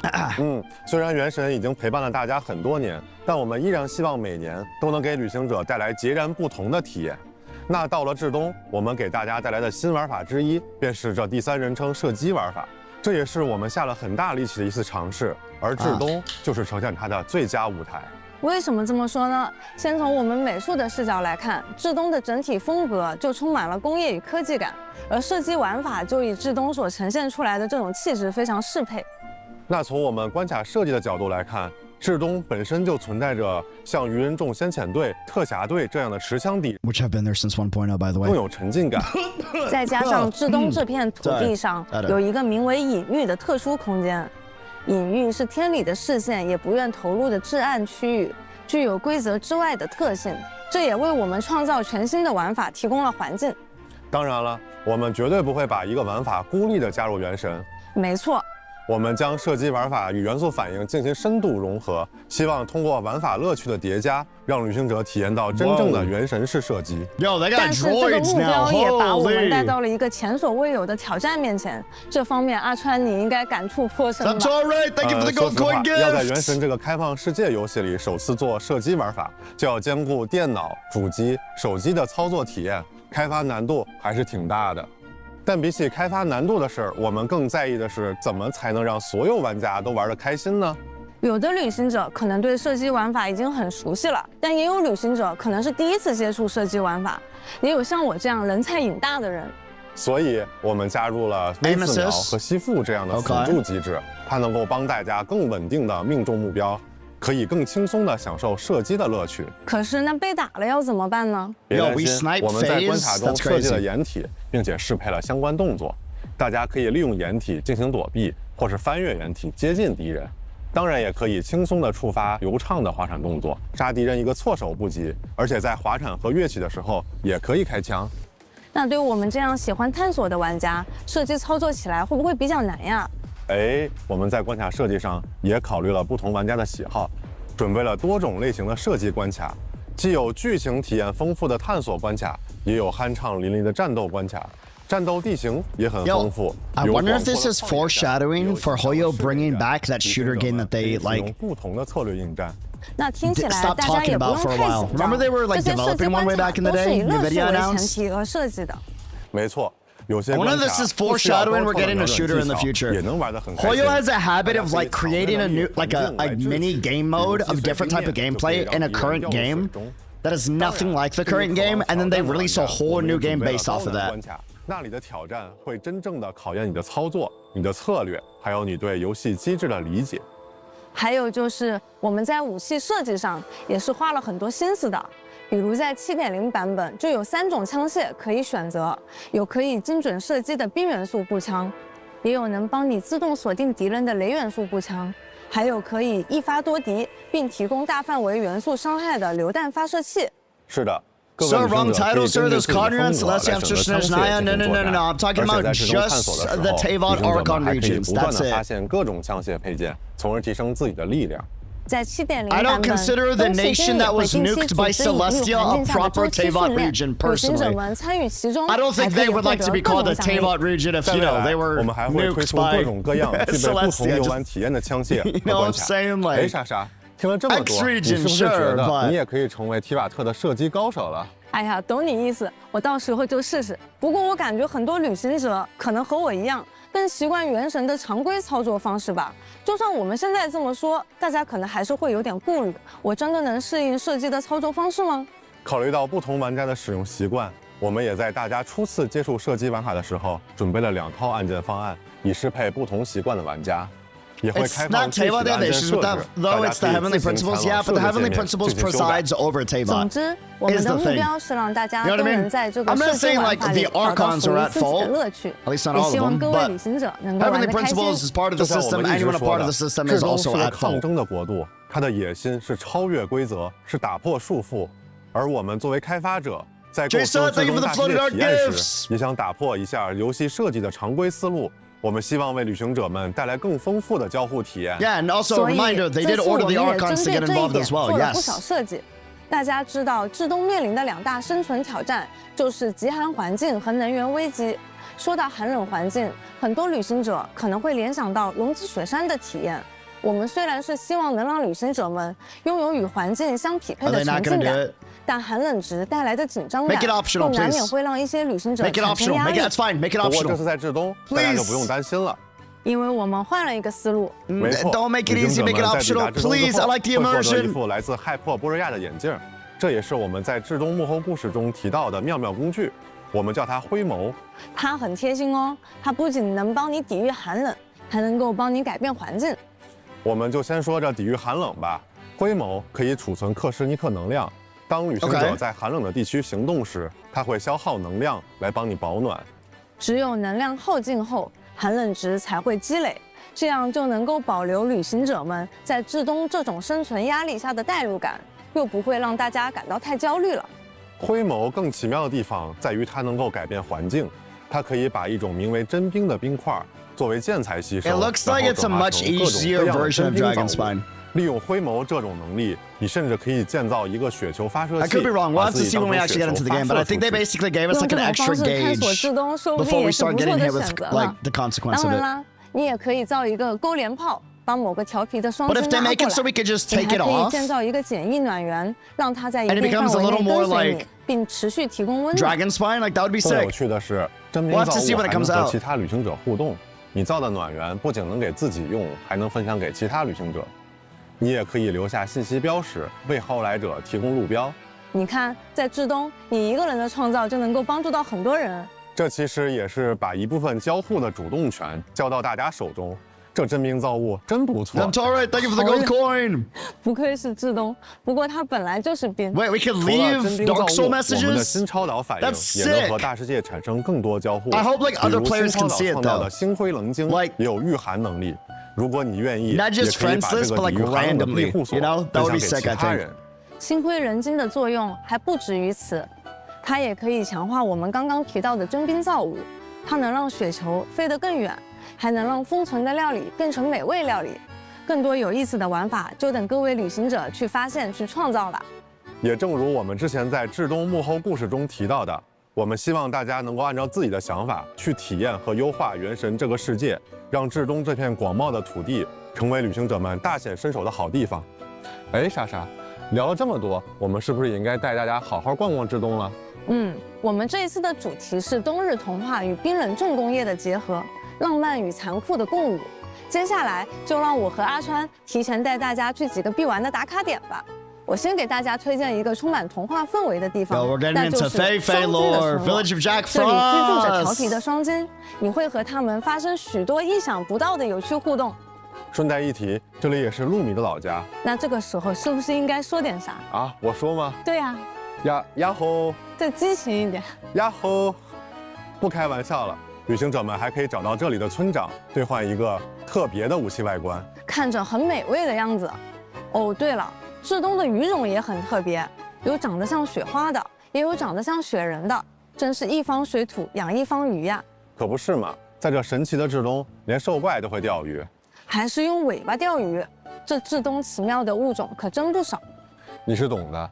你看这儿还有，看着就很会挠痒痒的极地熊，看着就很乐呵的雪地犬，看着就很会滑冰的兽怪，看着就很另类的夜角鸮，还有看着就很有学术气质的矮灵。虽然可能有的旅行者会想拿出留影机和他们合照，不过我建议大家还是先保持安全距离，毕竟这里是至东，不要低估了这片土地上任何一个生灵的战斗力。是的，除了有趣的生态，应该也有旅行者想感受一下至东的人文生活与工业脉搏。如果对这个感兴趣，那我推荐大家一定要来体验一下我们完整的铁路系统。至东有很多的列车站点，我最推荐大家来列车总站看看。如果说至东堡是至东的心脏，那列车总站便是至东的命脉。在这里，你会看到买票候车的至东人。有的人带着理想而来，有的人带着希望出发，有的人在为职责驻守，有的人在为生计奔波。这里是至东的列车总站，也可以说是至东浪漫与残酷的生活缩影。在轨道旁边，旅行者们还可以召唤自己的专属列车，控制列车前往至东的各个站点。我们还为旅行者配备了齐全的车内设施。So it is like our base. It's our own Astral Express, essentially. 可以在枪械准备台进行操作。如果你想快速提交每日任务，也可以通过真兵通话器联系凯瑟琳。顺带一提 ，Bluetooth connection with Catherine。这你倒提醒我了，在至东堡确实没见到合成台啊。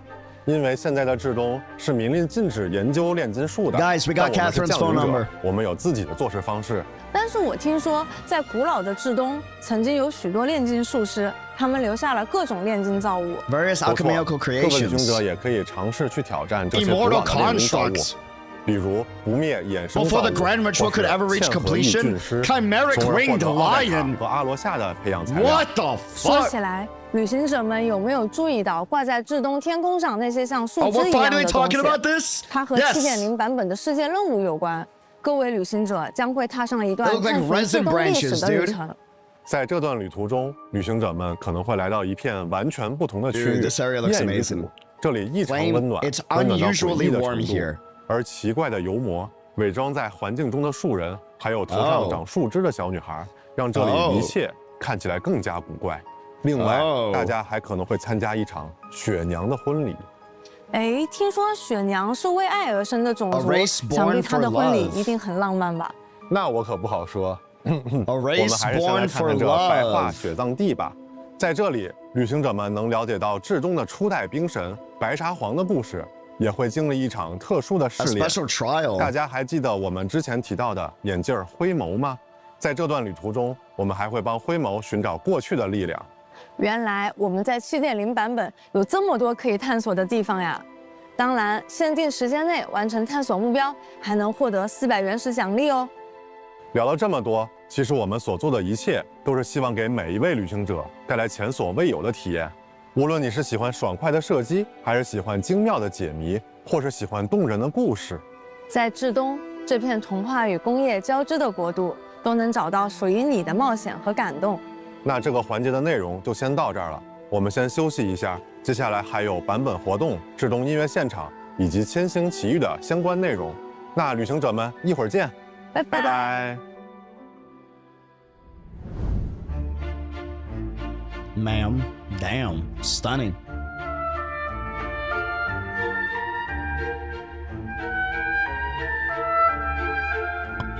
Yo, the music is hitting in this region. Dog.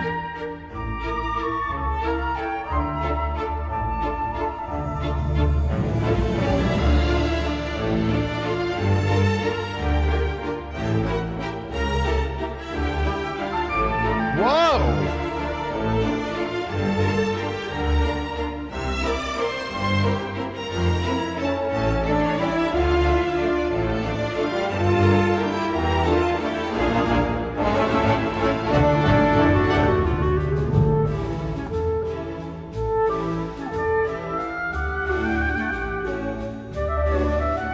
Wow!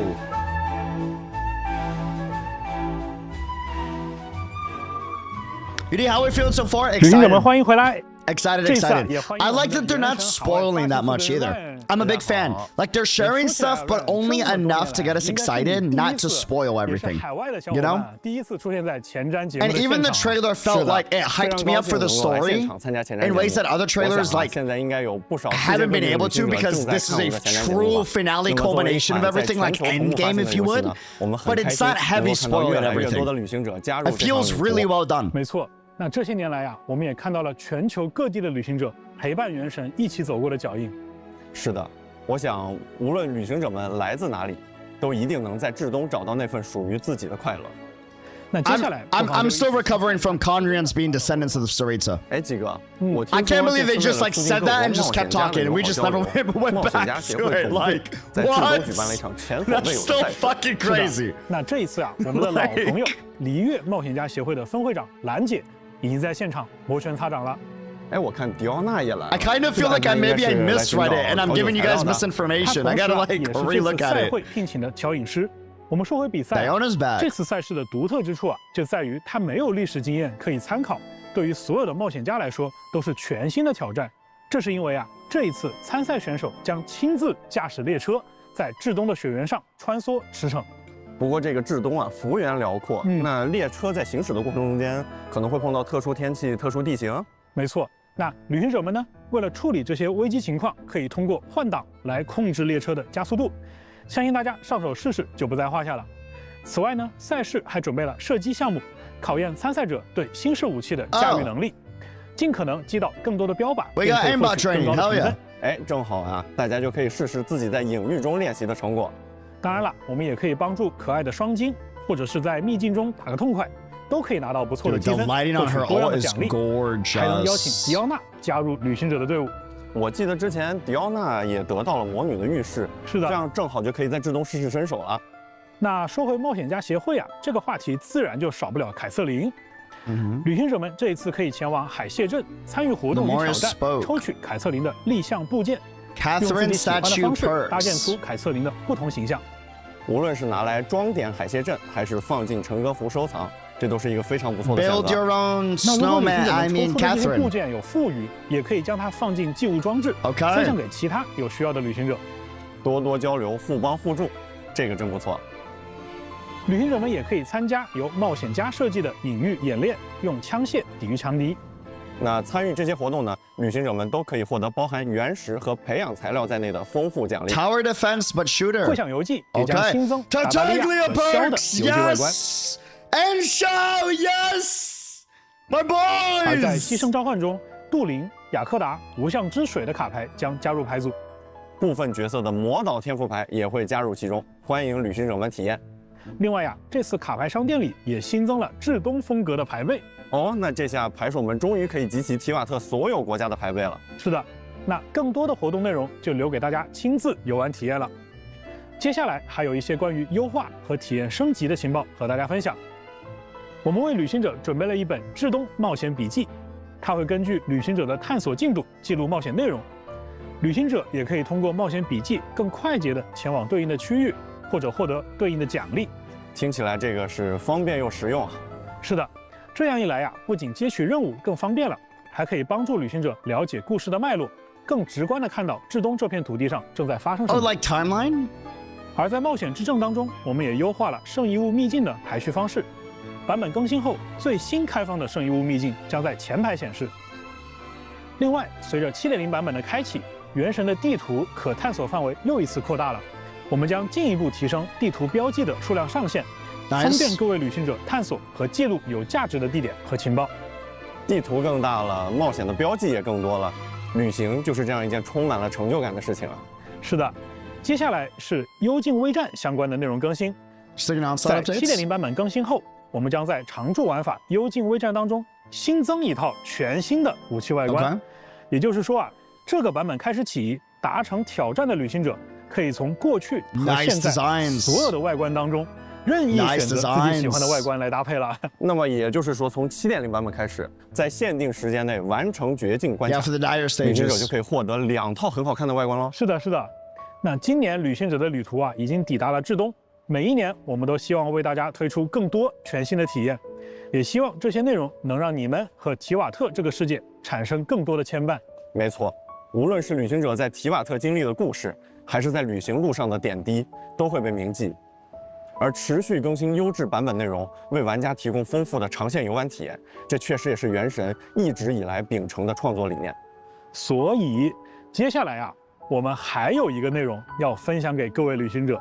在去年啊，开发组的各位为旅行者们奉上了一个玩法系统例行修远，见证了玩家与角色的牵绊。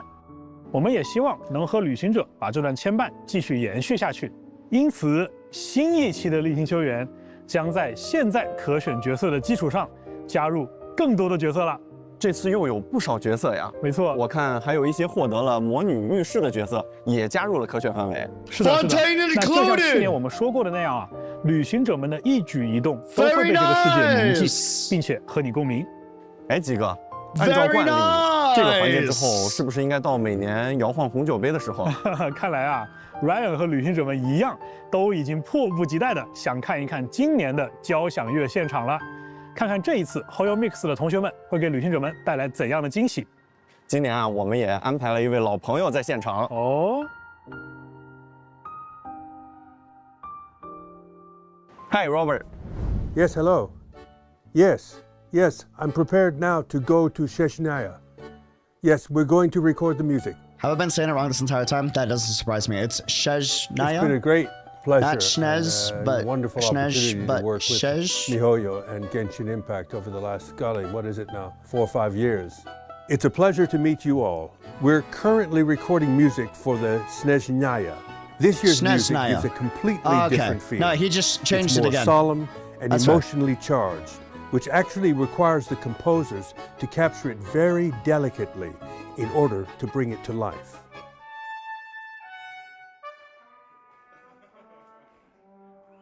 Please. Why are you laughing, bro? He's trying.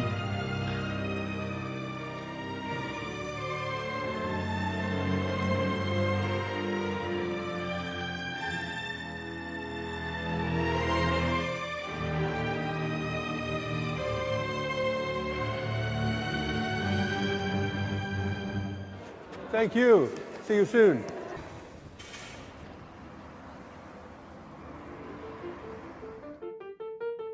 I like this piece very much, and it reminds me of something about the warriors period. And when I got the proposal from Genshin Impact to record this, so I said to my daughter and to my son that I'm going to be filming for the Genshin Impact. And they said, no way, this is such a cool game. I said, well, that's the way to become a cool person for your own children. That's cute.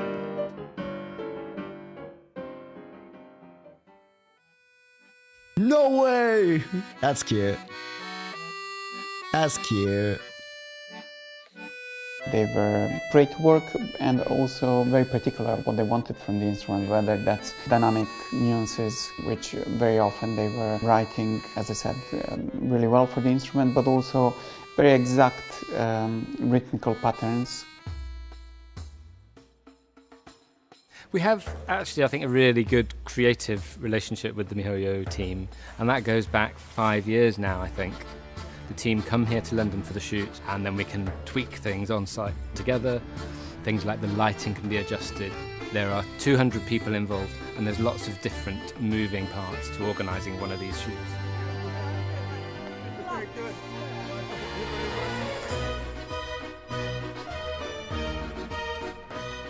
I love seeing the behind-the-scenes stuff. I'm a nerd for this stuff. Okay, here we go then. Traveller, everything is okay. See you later.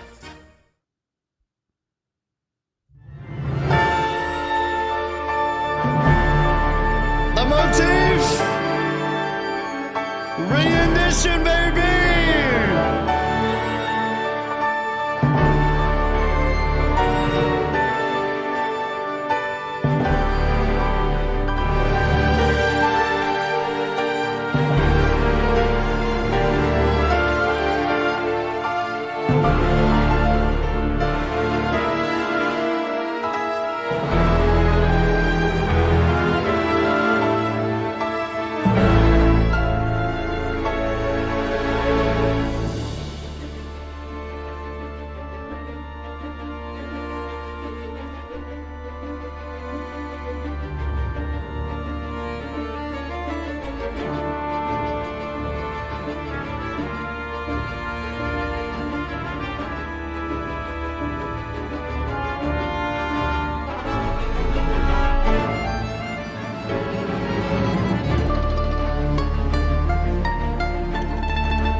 That explains why the transition from SNEZHNAYA to Cardinal was so smooth and they showed the OST. Yeah.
Bass in the back.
Killed that, and so did everybody else, but wow!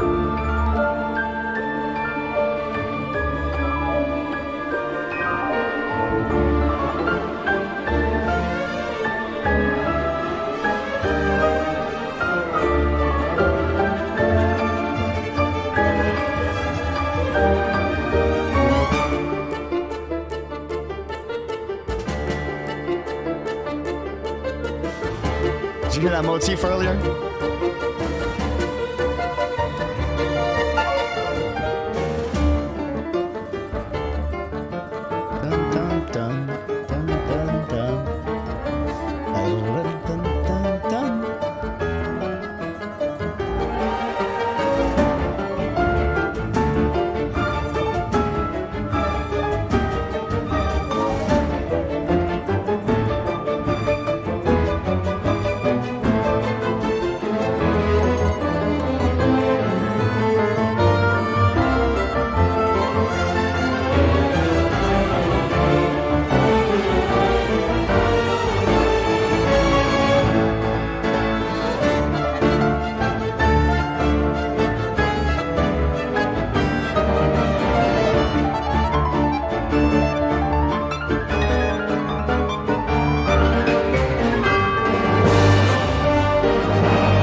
好的，那感谢 Hoyo Mix 的同学以及音乐家们的演出。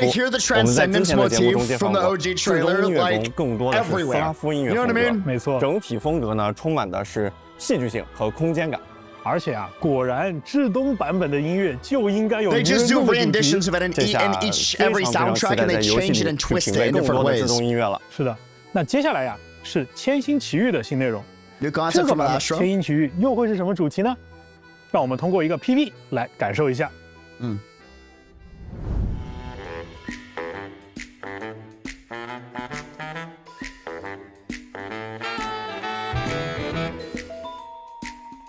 Yo, the coat's hot.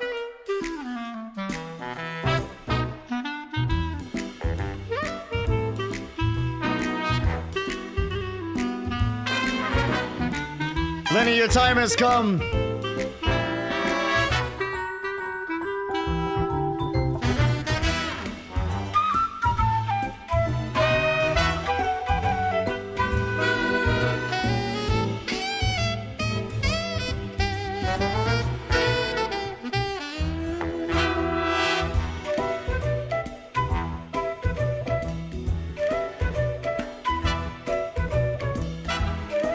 The blue looks really good.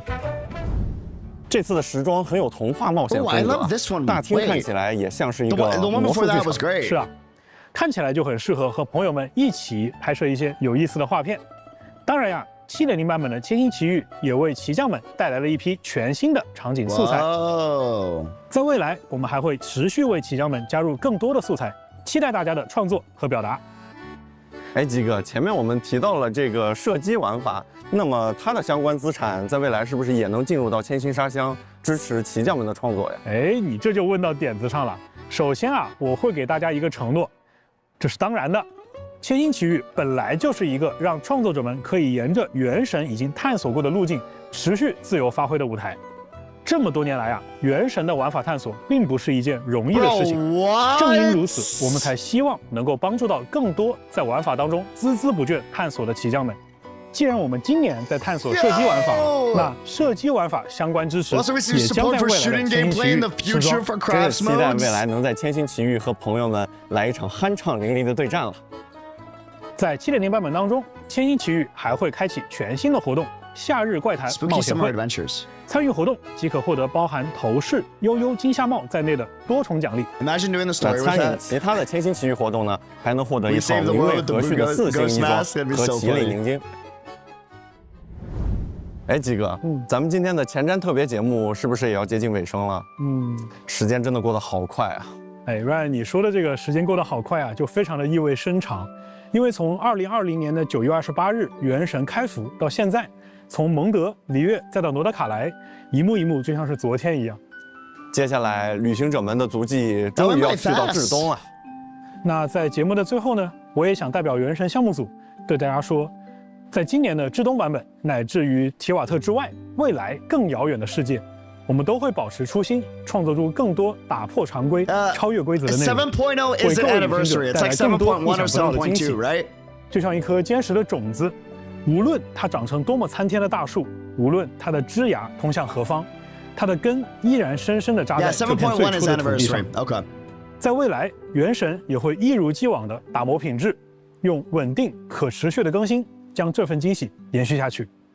是的，正如基哥所说，我们的每一位同学，无论身处国内还是海外，都会陪伴着全球的旅行者们一起走过接下来的每一个版本，回馈每一份热爱和期待。同时呢，我还想以我个人的角度多说一句，我想感谢一下咱们每一位旅行者，感谢你们选择成为了旅行者，因为你们，我们才知道全世界的玩家都如此热爱原神，我们才有了一直坚持下去的信心。这趟冒险之旅才有了最好的起点和更值得期待的未来。希望每一位旅行者都能在即将到来的7.0版本玩得开心。那我们8月12日至东见。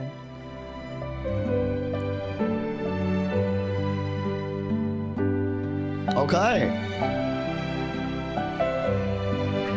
That was pretty quick.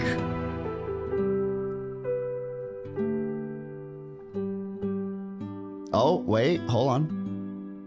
Unless that was just a title card, but hold on. That looked like a... No, that's it. That was fast. That was fast. Okay. My theory is that they want this to be a focus on the region itself.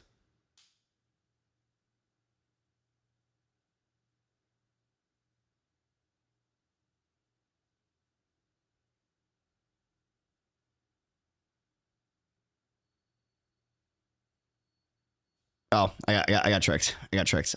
Romeo, leave me alone. Romeo, leave me alone. Ah, ma'am. What was that transition from Romeo to Sarita? What is going on? Elf ladies, please hold on. Wait. It was like elf to elf back to back. All right. Anyways, that was crazy. No, that was wild, bro. Elves be taking over, man. What I was gonna say was, bro, YouTube is on to me, dude. What I was gonna say, that was quick. That was fast. Here's my theory. They definitely wanted there to be very little that was deep dove in this special program. And they specifically said two things. One, they gave us one lore bomb that would be a bomb for a quest in of itself. The fact that Conrans are descended from Sarita. By the way, I'm pretty sure we all saw that, right? I didn't misread it. We all are on the same page. We saw that they just quickly said, yeah, by the way, all Conrans are related and descendants from the Sarita. And then they just moved on, right? We all saw this. Yes. The fact that they said that and then moved on, and prior to them saying that, they also said that this will be the region that answers like all of the foreshadowing that we've been waiting for since 1.0, right? That gives me the vibe with them following that with all Conrans are descended by Sarita. They wanted to give us that bomb to show, by the way, that's just one bomb of many. We can't talk about anything. You know what I mean? Like, we're going to show you a trailer. The trailer is going to hype you up. We'll talk about the dev process, and that's it. The rest we want you to discover in game. It's kind of the vibe that I got from that, which is why it felt very short. And then if we go to the trailer real quick, because the trailer was fucking insane. Like, hold on. Okay, right here. Nation to which the gods have never shown favor. I love that we have the theme motif, by the way. That was like chills. We all believe that standing in solidarity with the Tsaritsa in our shared struggle will surely usher in a new and better world.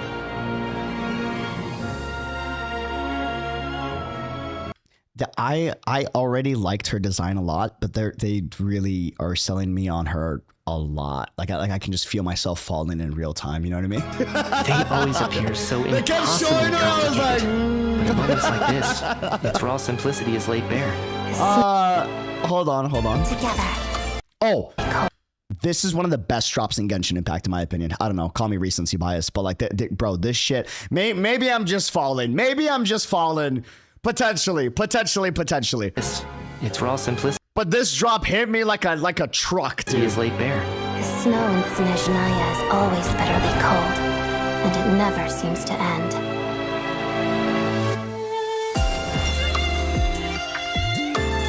Together.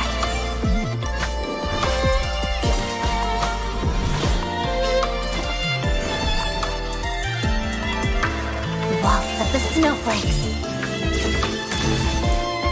Pas de death.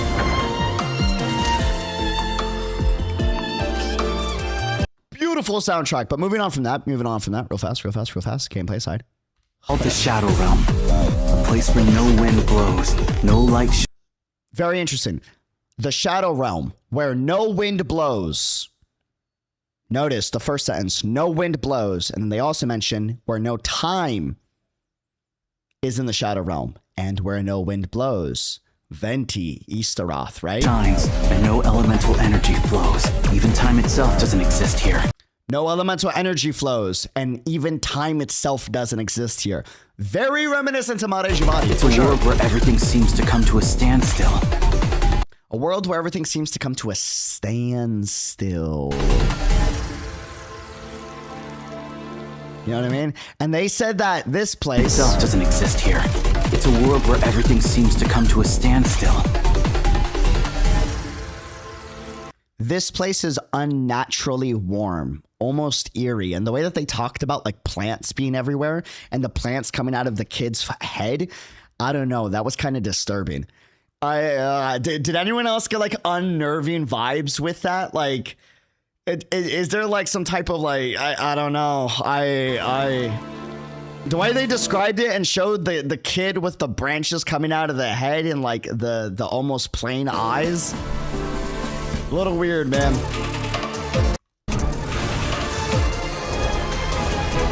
And then remember, this enemy was in the middle of doing a ritual for immortality. Huh. Would you look at that? A plant-themed enemy that was trying to gain immortality with alchemy. Where have I heard of stories very reminiscent to plants and an abundance of life and immortality?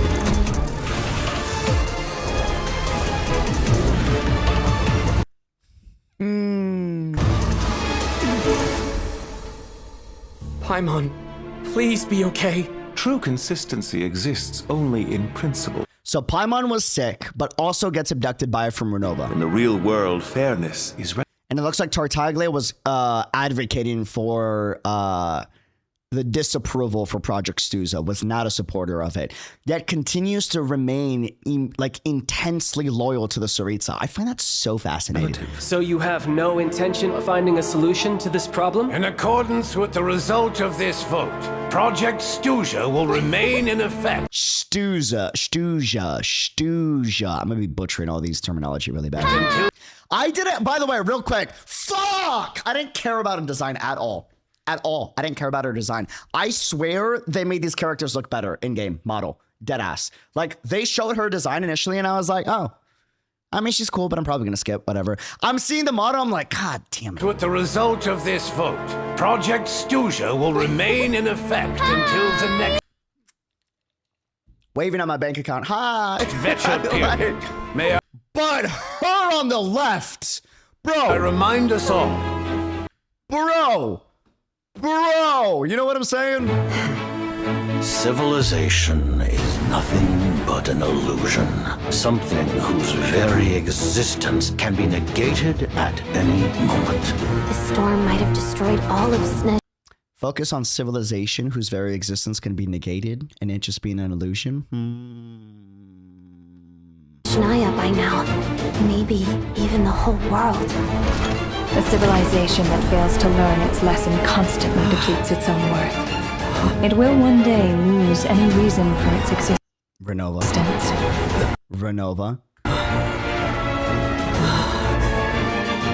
Now that is how you make Renova look scary as hell with an appearance. You know what I mean? Constantly depletes its own worth. It will one day lose any reason for its I don't know about you. I really think the animation quality has skyrocketed with these cutscenes. existence.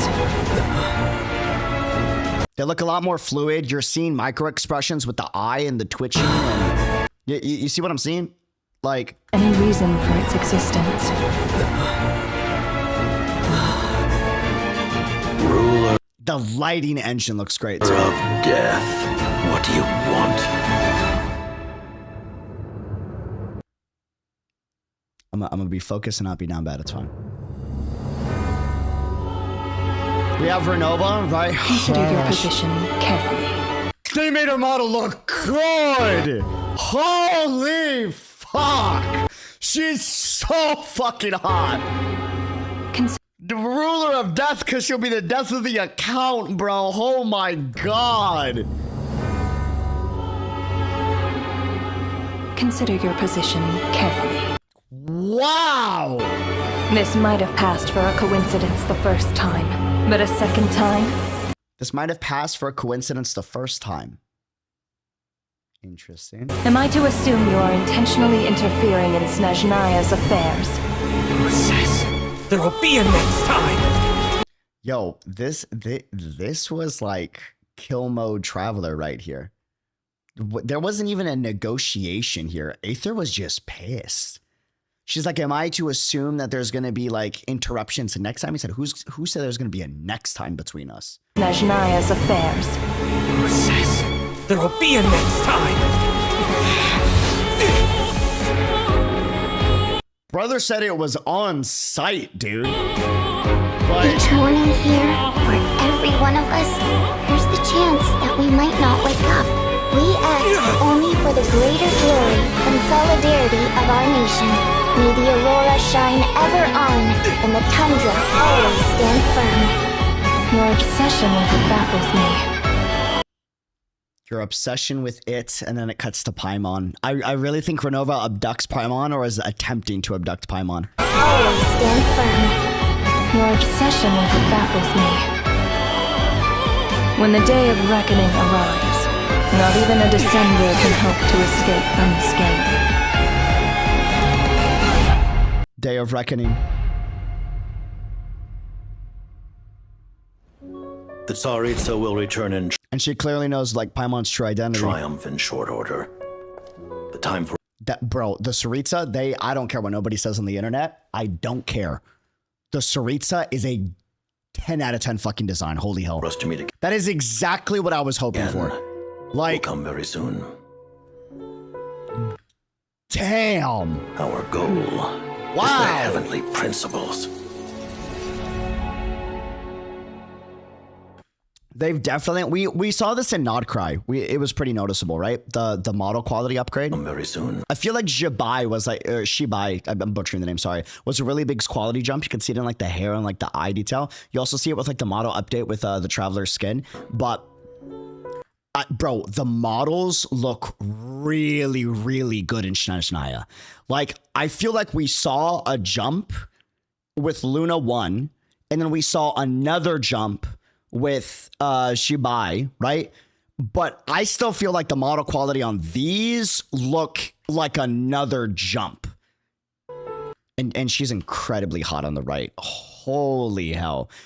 The Tsaritsa Mogs, everyone besides maybe, I don't know who wins over Renova or the Tsaritsa. I think the Tsaritsa wins. I don't, down bad for both, yes. Our goal is the heavenly principles.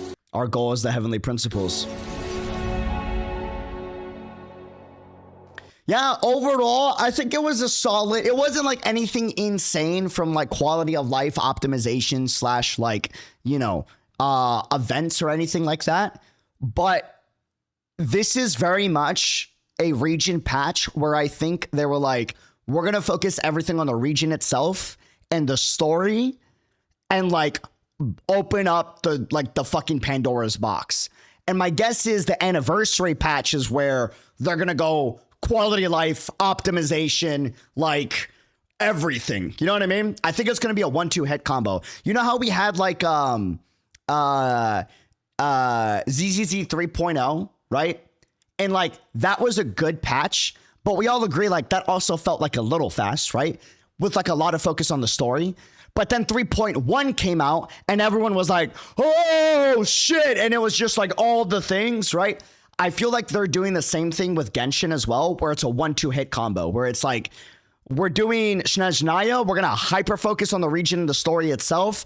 And then the next one for anniversary is all the other things, right? I think it's going to be a very similar strategy is my theory. So we'll see if that's true. But story-wise, though, this looks fucking insane, the implications. We have Tsaritsa, we have the Fatui, right? Not only do we have the Fatui, we're deep diving into the Fae lore. Not only are we deep diving into the Fae lore, we're understanding the different allegiances between the different harbingers, not harbingers, harbingers, right?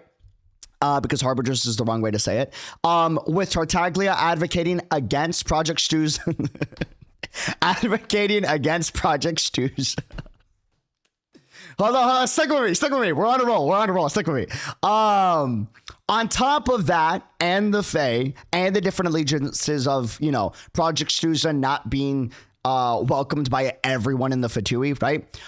We're also seeing ancient Fae lore, not just Fae lore, but ancient Fae lore be explored with that one guy that looks kind of like a vampire / like, you know, red dude who has one of the best designs in the region.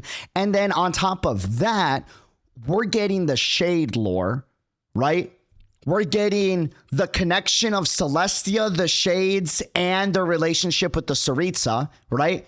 And then we learned through a random 0.25 second discussion that the devs decided to gloss over because they knew our minds were going to be absolutely fucking blown, right? Correct me if I'm wrong. They're like, oh yeah, on top of everything, yeah, by the way, so the Tsaritsa is related and is also the ancestor of all Conrians. It's like, bro, what? I'm sorry, huh? Rewind? I'm sorry? Conrians are the fucking descendants of the Tsaritsa? Like, no wonder all the Conrians are so fucking pretty and handsome. Like, look at Dane. Look at Kaya. It makes sense. It makes sense. If my ancestor looked like the Tsaritsa, I too will look like a dreamboat. You know what I mean? Like, damn.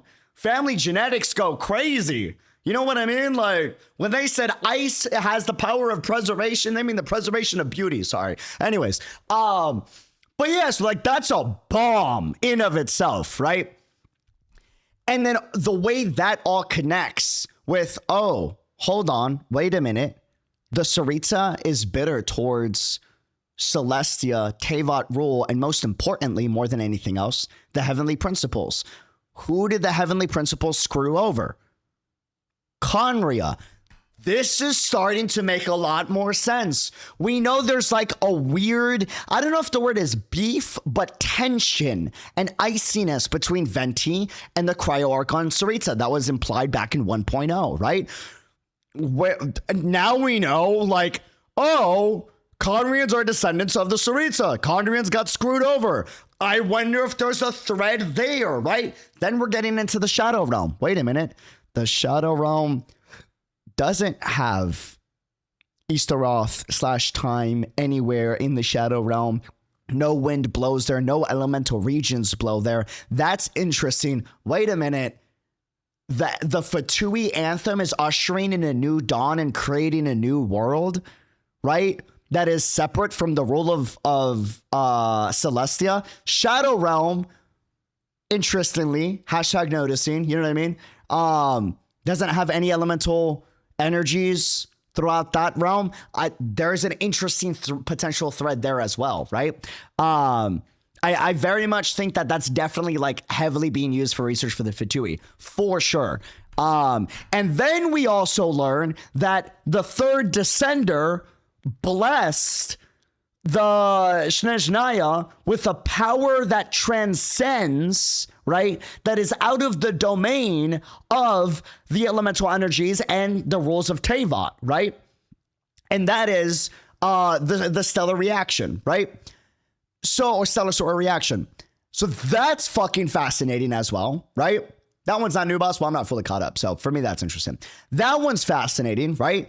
But like we can also connect that to see if there's any connections with the Shadow Realm / also.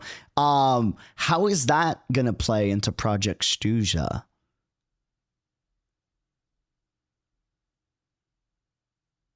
You know what I mean? Like that, like I wonder if there's a thread there. Like that's very, very interesting. And also, I don't know about you, and I know a lot of people get really annoyed when I say this, but guys, there is a lot of story parallels with Honkai, with the story of Genshin. And this started to become more apparent in Inazuma, right? With Raiden A and her sister. And the relations with Irminsul and all of that. And then it really became more apparent in Natlan, right? Where I felt like once we deep dove into the nature of the abyss inside of Natlan, which contrary to what the internet wants you to believe, Natlan was actually really great for the story. And if anything, Natlan was probably like the most Genshin impact region ever since like Sumeru, in my opinion. You know, like Fontaine is my favorite story quest, but I don't know. People are weird about Natlan, in my opinion. Just makes sense for the story. But moving aside, Natlan deep diving into the true nature of the abyss. Like the true nature of the abyss is very reminiscent to like just the vibes of Honkai in general, right? And now we're getting into the final region of the 7 Archon regions, SNEZHNAYA, right? With Cryo having a strong focus on preservation and being able to like preserve memories and remember, like, I don't know. There's a lot of weird, uncanny parallels, you know? And could it just be Hoyo very much being like, let's take these similar concepts, but put it with a different cast and in a different world and see how it branches out into its own thing? Probably, right? That, like, who cares if it's connected or not? What matters, though, is there are parallels. And I think that's so exciting because the fact that, based off of what you guys are telling me with the Moon World Quest that we did, the fact that that's the first ever fully voiced World Quest, if what you guys are saying is true, and we're going into the moon and the stars, and we're going into outside of Teyvat, and we're talking about even deeper the Descender lore and all of that stuff, right? And the moon originally being a weapon, like Death Star style, right? And we know the Abyss has been invading Teyvat for a while and is very much something that the Heavenly Principles is not a fan of. Like, I think that's so interesting, you know? So fucking interesting. So, yeah, I really think story-wise, 7.0 is probably going to be the most fucking insane story quest that we've gotten in a very, very, very long time.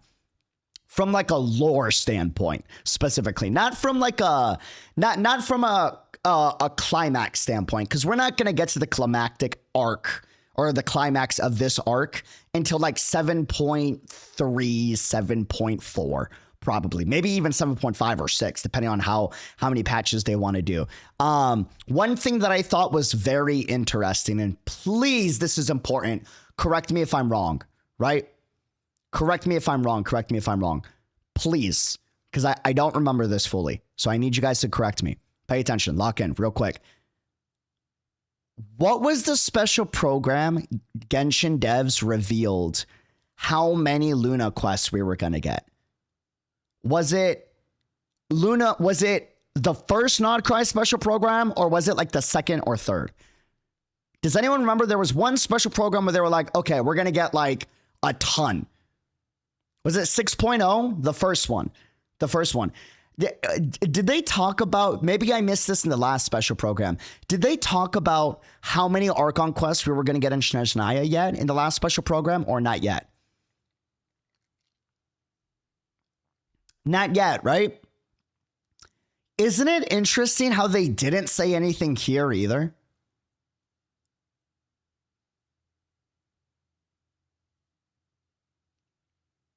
Like I thought that was fascinating. Like, I think that's really fucking fascinating.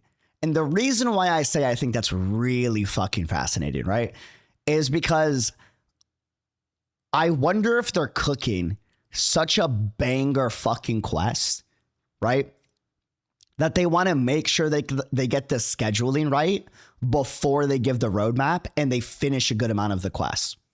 Because I know a lot of people are not a fan of like things being finished last minute, but some of the best pieces of media have been finished up until the deadline that it was delivered. For example, Spider-Man Into the Spider-Verse, that cut so close to the deadline of when that needed to be presented in movie theaters, and yet that's one of the greatest fictional medias that we've seen from an artistic standpoint in recent time for animated media, right? So I wonder if like they're going all in, but it's so much dev time to knock this out of the ballpark that they're like, let's not talk about the roadmap of where these quests are going to be placed across the patches just yet until we get more of this finished. Because it means they have so much that they got to do. I don't know. I'm really excited for this. I'm really, you know me, Unreal Dreamer. It's in the channel name. I'm a little bit of an optimist, but I really think that they're going to knock this out of the fucking ballpark, bro. And they're being such a heavenly... The fact that Renova appears in the first patch... May the aurora shine ever on, and the tundra always stand firm. Like, this is insane. And not only is Renova like showing up in the first patch, bro, it's on-site demon time for the Traveler. SNEZHNAYA's affairs. Bro, this is demon time for Traveler. There will be a next time.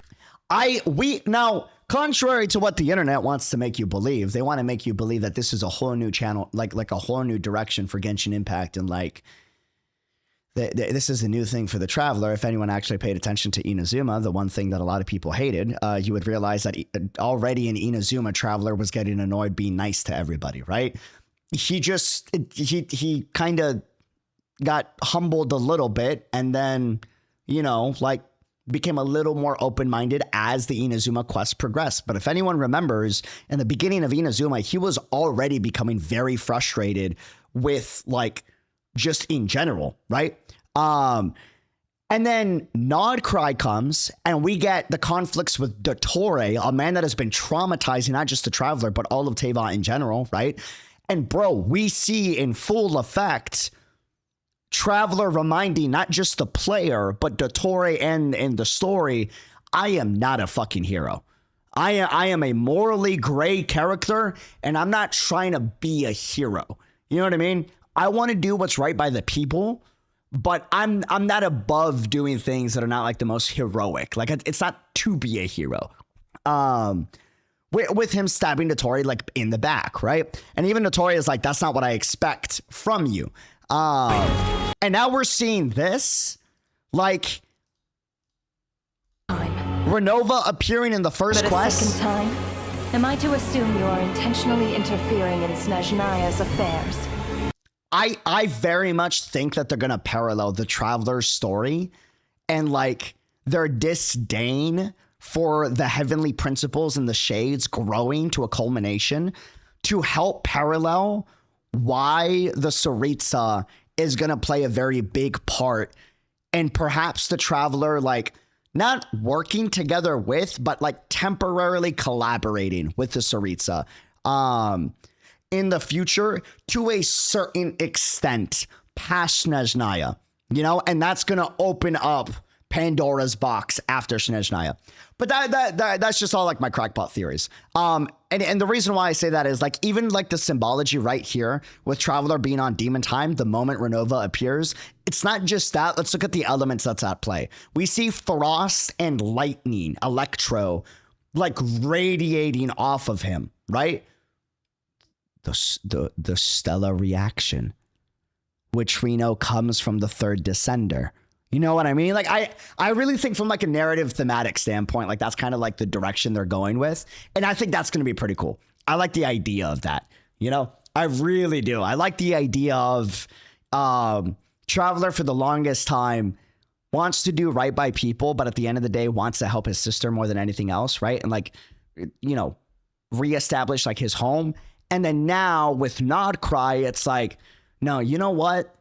Y'all gotta go. This system is fucked. And we gotta, something needs to fucking change with the Heavenly Principle system. And the story going towards that direction much more clearly and strongly. So yeah, I'm excited. I don't know. I think from a story-wise standpoint, this is gonna be pretty sick. There will be a next time. If they do this right, part 2 of Genshin after Snezhnaya is gonna go hard. Like, I really think this is where we start positioning the Traveler against the Heavenly Principles, and the conflict between the Shades and the Heavenly Principles is the part 2 of Genshin Impact. Each morning. Also, I would like to say this is the second time that the Traveler gets dunked on by someone with some type of connection to the Shade of Death. Last time being Arlecchino, which I don't consider that bad writing. I thought that was great writing. Maybe people will crucify me for that, but I that made all the sense in the world. Like, you got to understand, that's not Traveler at his prime or his full power, you know? There will be a next time. Like, it's not a coincidence that there's a connection with the Shade of Death and Arlecchino, right? And then now we're seeing the Traveler, who didn't have the best, time against Arlecchino, now having to go against the source of that to show his growth, but also show this is another mountain that he needs to cross.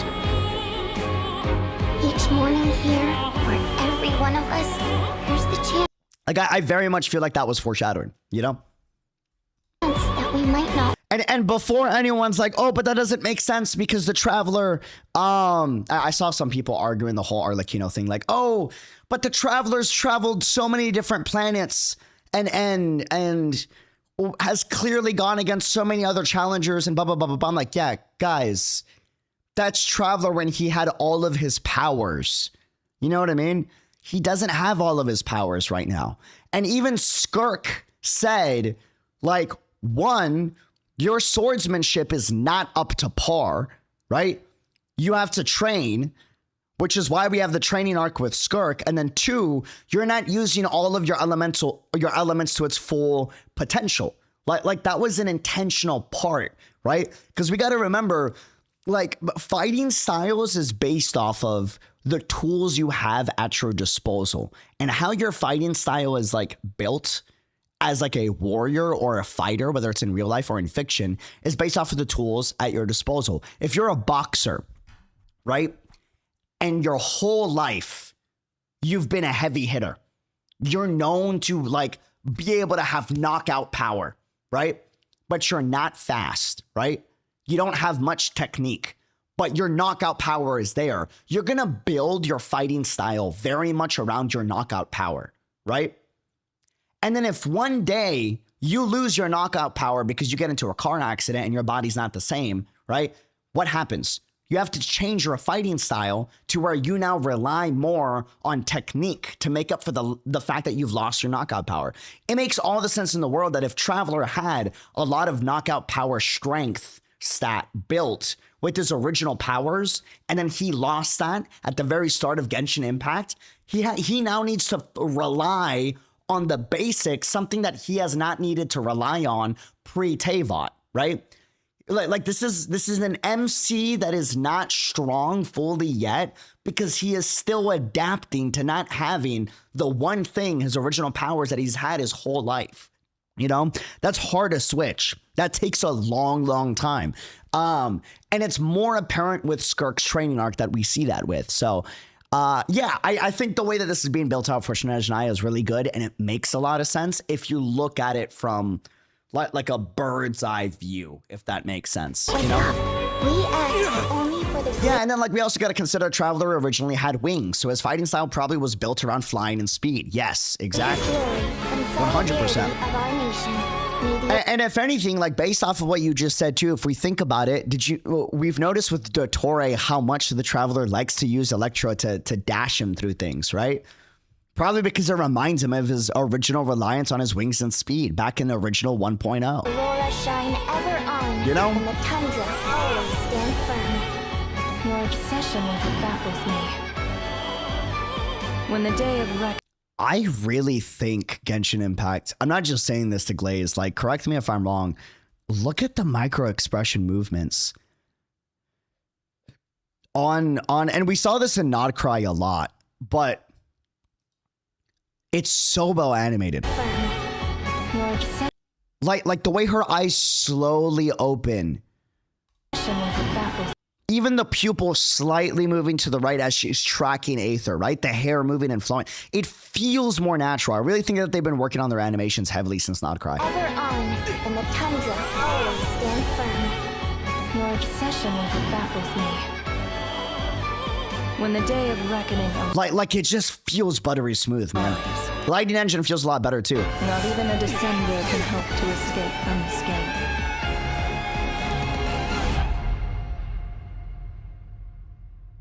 Did you notice we grazed her? Oh, no, sorry, I was distracted by her red eyes. Reckoning arrives. Not even a descender of our nation. May the aurora shine ever on, and the tundra always stand firm. Your obsession with it baffles me. Always stand firm. Your obsession with it baffles me. Always stand firm.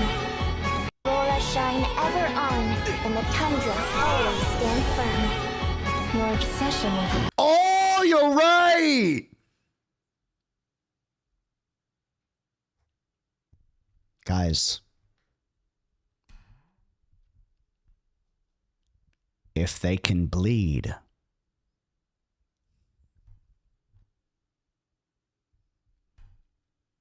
If they can bleed.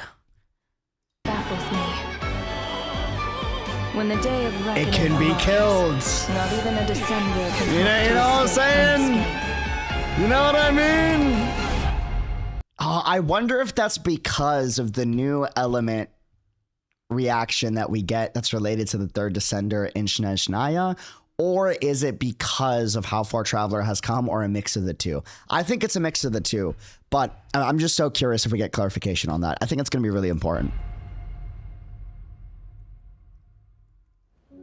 The Tsaritsa will return in triumph in short order.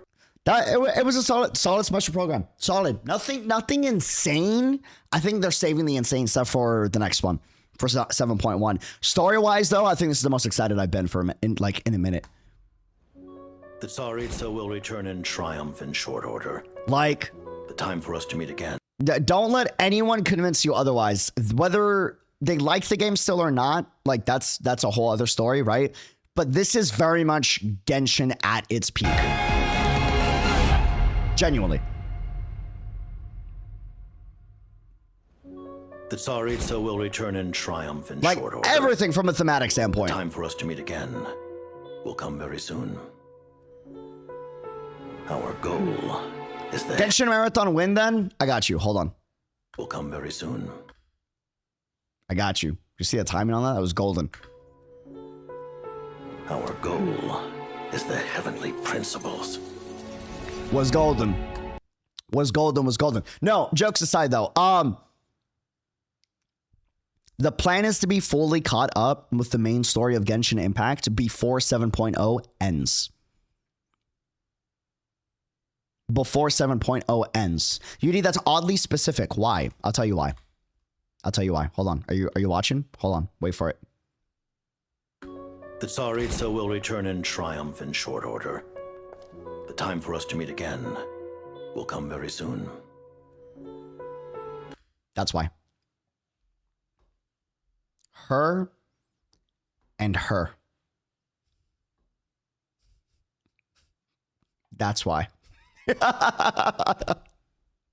Her and her. And on that note, YouTube, we're going to say goodbye to y'all. I leave you with that. I leave you with that. All right. Yes, the Empress has me like tied around their finger. I understand my goat child's allegiance to the Tsaritsa. I get it, bro. I understand. I too would have an allegiance to her too. I understand. So yeah, we will be caught up before 7.0 ends. We'll also do the world quest, right? Yes. Temple of Space and the Moon world quest that you guys are saying before 7.0 ends as well. All right. On that note, guys, I'll see y'all soon. Very important. Last thing. Big news. Big news, real quick. Fast. Guys, I have a huge announcement. Very important for the entire fucking channel. I need your guys' help.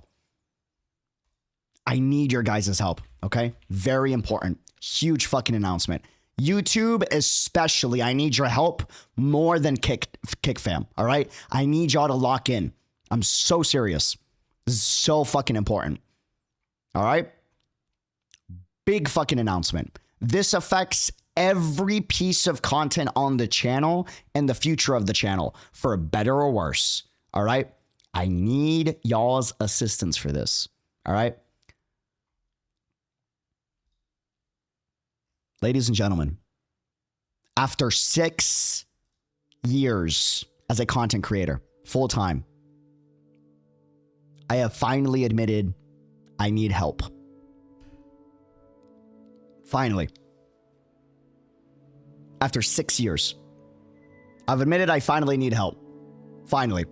And as some of you may know, we put out editor applications for the first time to hire our first full-time position in order to get help.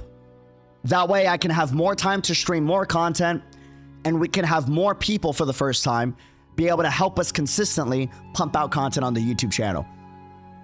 And I'm excited to say that after a lot of very, very, very hard decisions that needed to be made, and different applicants that we had to go through, and over 100 plus applications for the long form video editor full-time position, I'm really excited to say we found so many amazing candidates, and we've narrowed it down to one. And as the Kick fam knows, I sent them the hiring offer letter yesterday. This journey of ours has been bittersweet. Close my eyes, wondering what you would have dreamed. And I truly believe that long term, this individual is really someone that deserves to be invested in. And I think we're going to be able to do a lot of cool things together. And I'm excited to say they have accepted the hiring offer for the full-time editor position. Try, but you're with them and right. Through the nights so long and dark, I see you shining bright. And no matter where you are, you've come with me this far. Guys, we're at a point where we can hire our first ever position on the channel as a YouTuber. Full time. What the fuck? That's possible thanks to y'all's support, man. This is gonna change everything, all right? This will increase the content output on the channel. It will free up a lot of time for myself to be able to stream even more, all right?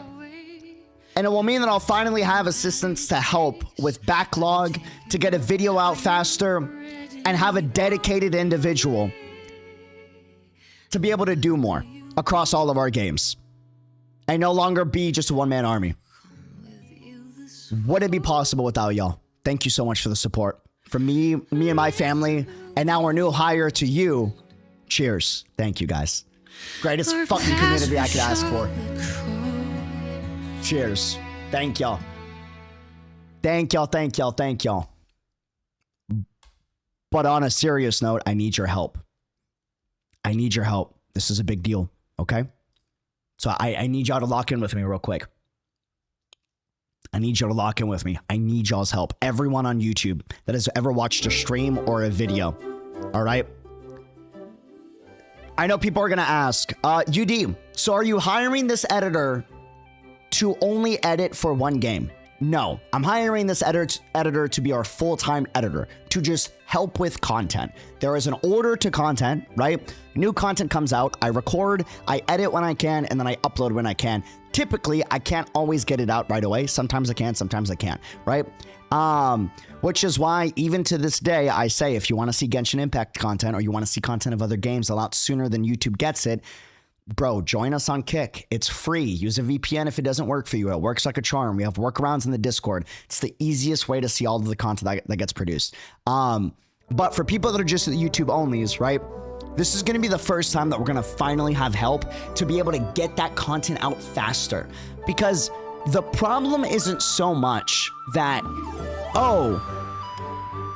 there isn't enough time to do everything, right? Like, that's partially true, but that's not the actual problem. The actual problem is, if I'm live streaming, I can't be editing.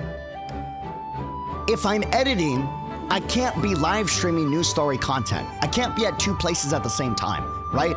That has been the biggest roadblock of this channel for whatever game that we cover, right? We have like all of Natlin, the Natlin World Quest that we've completed, and Luna's 1 through 8 completed, and none of that is up on YouTube just yet, right? And that's the case for a lot of the games as well.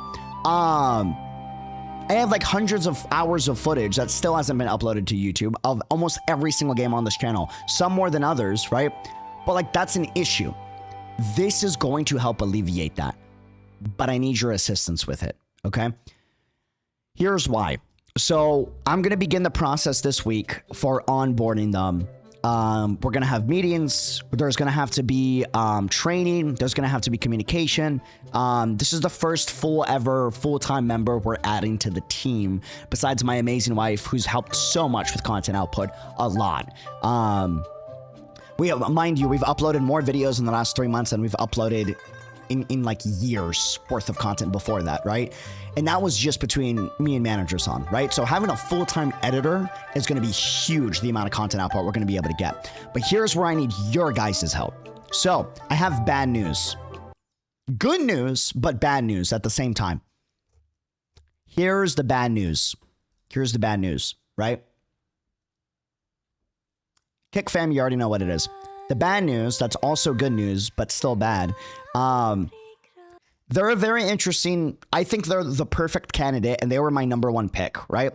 But what's very interesting about them is their application for the position, right, was the first time they've ever edited any video.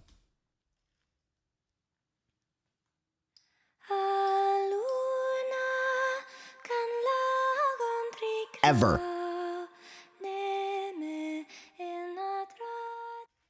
And even though it was the first time they've ever edited a video, it already got my attention. It already got my attention. I was like, whoa, what the fuck? Like, that's impressive. Like I was going into it, reading that, and I'm like, oh, this is going to be like, okay. And then I watched it, and I was like, dude, the intro they did is as good, if not better, than the majority of my videos. And it's the first time they've ever edited a long form video. That's fucking crazy, by the way. That just goes to show how fucking just brilliant some people are, man. But they've never edited like a YouTube video long form before, right? So what does that mean? What that means is even though they have the potential and even though they have the talent, they're still new at it. They need to develop the habits to be able to be consistent with the work ethic, the workflow, and they're going to be having to learn a lot. And they will be editing very slowly, right? Because they have to learn. Like, I remember back in the day, it took me 6 hours or 10 hours to edit 10-second intro of a video. Like, that's how bad I was back in the day, right? It's going to take a lot. And it's going to take a lot of training and a lot of communication. I say that to say, the bad news is, I'm just being realistic, you're not going to see much of a difference of the impact from the editor in the first 3 months. I'm going to be real with you. In these next 3 months, you're probably not going to notice that much of a content output difference. You're going to be like, what difference is even being made, right? It's a process. They're going to have to learn on the fly, right? And I ask you guys to please be patient with them. Pretty please. I really think they got potential. And I think like, dude, this is a gem to work with long-term, in my opinion, and is worth investing in. And the other reason why I say that though, is they're a genuine fan of the community and a genuine fan of the content on the channel. And that's hard to match. You know what I mean? To have that and that. Like the way that they branded the subtitles on the video is my branding style. And I didn't even tell them to do that. They just did that naturally, right? So I'm like, that's, you know what I mean? You know what I mean? Communication is great as well. So I say that to say, be patient with them. I think the potential is really there. Here's where you come in. Here's where I need your help, okay? Here's where I need your help, YouTube. This is where I need, like, everyone in the community, but especially the YouTube fam, right? You're going to see videos that get uploaded, and I'm going to let you guys know which ones that are made by the editor. And in the description, I believe in giving credit. Yes, I hired them. They still deserve to get all the credit for their portfolio, right? We're going to be giving credit in every description of every video that they make on the channel, right? So if you see a YouTube video that is uploaded and it's edited by insert editor user here, I need y'all to give feedback, all right? Don't be an asshole. Don't be toxic about it, or I will hide your comments, all right? Don't be rude, okay? This is someone that is doing this for the love of the game and is trying to help our community, okay? Please, don't be a jerk to them. Any mistake they make, it's my fault. Remember that. Real quick, before anything else. If they ever fuck up and they make a mistake, that's my fault.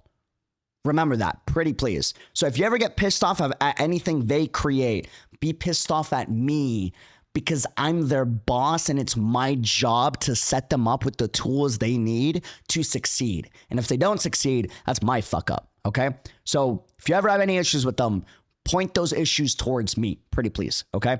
But on that note, we're gonna need feedback. So if you ever see a video and you don't like anything that happened in the video, right? I need y'all to just respectfully and honestly, right? Don't sugarcoat it, but don't be an asshole about it. Communicate like, hey, I like when UD edits his videos and he keeps these moments in, and I noticed you cut them out. Can you like keep those moments in, pretty please? It's important. It makes it feel more authentic. Messages like that go a long way, so they know what you want as a community, pretty please, right? Or maybe it's the opposite problem. Maybe it's like, hey, there's a lot of moments where like UD is like quiet for too long. I want you to keep the moments of him being quiet, but don't keep the whole hour of him being quiet. You know, like just put like a few minutes, right? Stuff like that. Give feedback that they can work with and I can work with. Pretty please, okay? Also, very important. I like to be transparent, right? I'm gonna be honest, because they're new, there's gonna be a lot of stuff that they're gonna need to learn, right? And I had an issue with the hiring process when I was trying to come up with pay and everything, where I was like, how do I pay for an editor to be A, have financial stability, but then B, how do you pay an employee or an editor to be as excited to edit for a channel that's not theirs? I was like trying to figure this out for the longest time. I was like, dude, how the fuck? Because realistically, even if they're getting paid, it's not their channel. Why would they put passion the way that I put passion into things if it's not their channel? And then it hit me and I'm like, oh, I need to make it so that if I win, they win. And if they win, I win. Equal footing, right? So here's what we're doing. There's two pay structures that they're getting paid for at the exact same time. I'm transparent. I never bullshit with you guys, right? There's base pay for financial stability, guaranteed pay that an editor should be getting every single month, right? And then on top of that, they're also going to be getting guaranteed 50% of all ad revenue for any video that they make. So any video that gets created by them, 50% of all revenue that video made is going to go to them on top of that, right?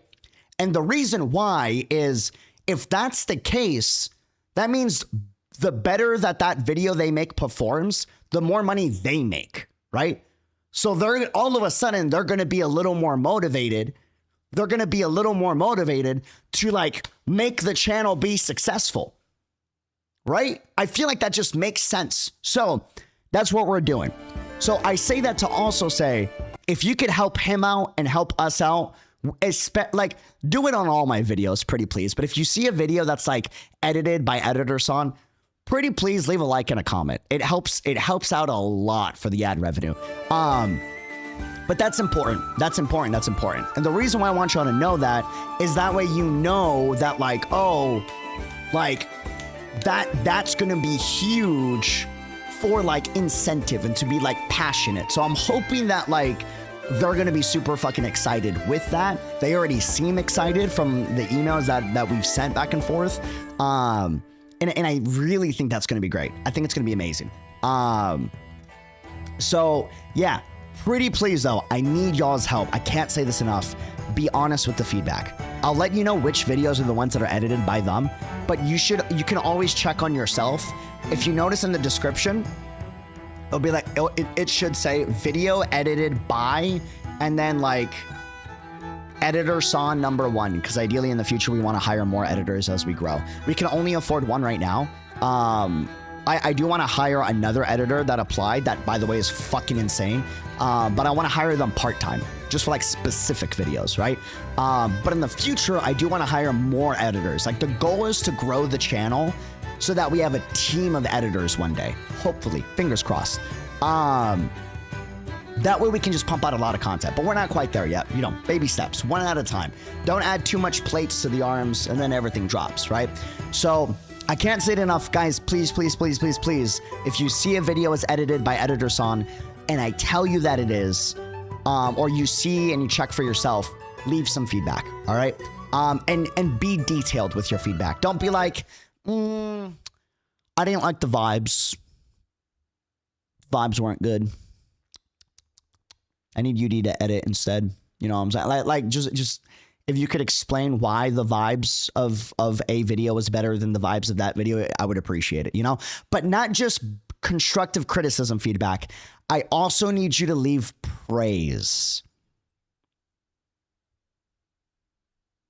That's a big one.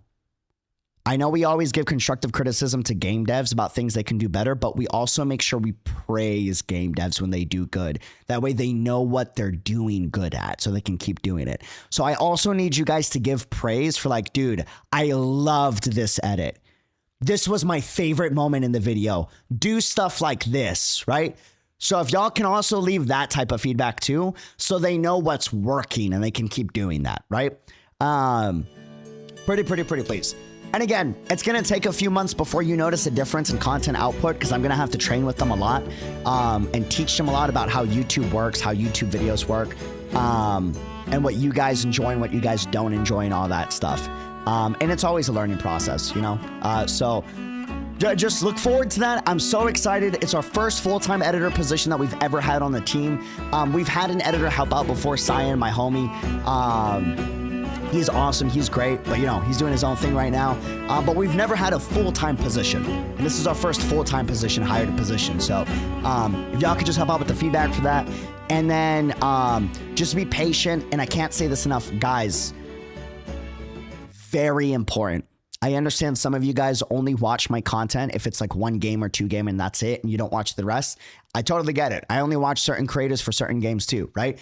Like, I understand. When Brand Online talks about Pokemon, I tend to not pay attention as much. That's just, you know, when he talks about, you know, Genshin and Where Winds Meet, I tend to watch those videos more. Like, I get it. I understand, right? But with that being said, love you, Brand. Love you. With that being said, right? With that being said, please do not harass my editor of this community. Do not harass them with, hey, why are you only editing Genshin videos, Wuwa videos, Star Rail videos, Enfield videos, or how come you haven't edited that? Guys, any issue you have, you direct it towards me, okay? Just so we're clear. It is not the editor's fault. They are just trying to help out. They are helping with what they can. Very important. If you have any issue with anything, it's directed at me. It's my fault. All right? It's my fault. Are we clear? It is always the boss's fault. Just so we're clear. Yes? Understood? On the same page? Awesome. I appreciate it. I appreciate it. On that note, seriousness aside, fam, I don't know if they're watching this or not, but I'll send this part of the clip in the future. Guys, can we get a warm W, cheers, and welcome to our first full-time editor position? Our first full-time editor, San. Welcome to the first official full-time member of the team, man. Welcome, welcome. Excited to have you, man. Thank you so much for accepting. Thank you. I'm really fucking pumped. I can't. I'm excited. I'm excited to finally get help. But also, dude, I think 6 months from now, if we end up sticking together and we figure out ways that we can really improve each other, I really think the content we're going to make and the amount of content and the quality of content is going to be way better than anything I've done. I think if they just stick with the process, and if I do my job correctly, hopefully, fingers crossed, I don't fuck it up, because if it gets messed up, I promise you it's probably my fault. Hopefully, I think we're going to be able to do things that we've never done before, and it's going to be fucking amazing for the channel. I really do think so. I think it's going to be great. I'm also really excited that we're hiring from the community. I think that's the idea of the more we grow, we hire from the community to give back to the community.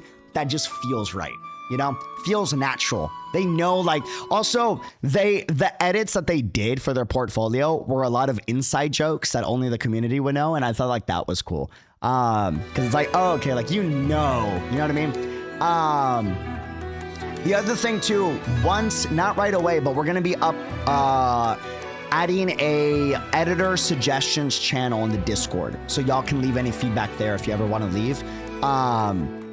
In case you want to, just have like a record there and not have it in a YouTube comment. But I can't recommend the YouTube comments enough. Pretty please. Okay. On that note, though, hey, I'm excited. I think we're gonna do really cool fucking shit. And then we're also planning on bringing on another part-time editor to do very special, specific videos from time to time. And that's just for a few videos, right? This isn't for the full-time position. This will be a different one. I think it's good to have like a specialist for certain videos from time to time as well. I haven't given them the hiring offer just yet. I'm gonna draft that up in a second. But yeah, I'm excited, man. I'm excited. I can't wait. I think this is gonna be really cool. Gonna be really cool. Anyways, guys, thank you so much for the support. Love the heck out of y'all. Till next time, be unreal. Take care of yourselves. Thanks so much for celebrating the new region with me. Thanks for being here. And I'll see y'all soon. We got a lot of content coming out that I think a lot of you guys are gonna like here pretty soon. So keep your eyes peeled for that. And a reminder, we're planning to be fully caught up with Genshin Impact main story before 7.0 finishes is the plan. Okay? I'll see y'all soon. Till next time, take care of yourselves. Also, real fast, we're going to keep streaming on Kick for a little bit, not too much longer. So if you want to keep chatting so we can chat about other stuff, I'm going to go more in depth about any of this and answer a lot of questions over on Kick. So if you want to pop on over to ask maybe questions you have about Editor-san or any other stuff, like, join us over there. Link in the chat. It should be pinned. I'll see y'all soon. All right. Cheers. And hey, I can't say this enough. I know I said it already. Just to end off with, guys, we can only hire thanks to y'all. Thanks to the support that y'all have shown.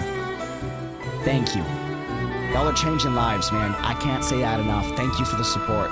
You're the reason why we can do all these amazing things. It's been 6 years now. This is a big fucking milestone for us. Until next time, love the heck out of y'all. Be unreal. I'll see y'all soon. And join us on Kick if you want to keep yapping, or if you want to see the content faster. We do it on Kick sooner. Just a heads up, by a lot. I'll see y'all soon. Hopefully with an editor that changes in the future after a few months. Peace.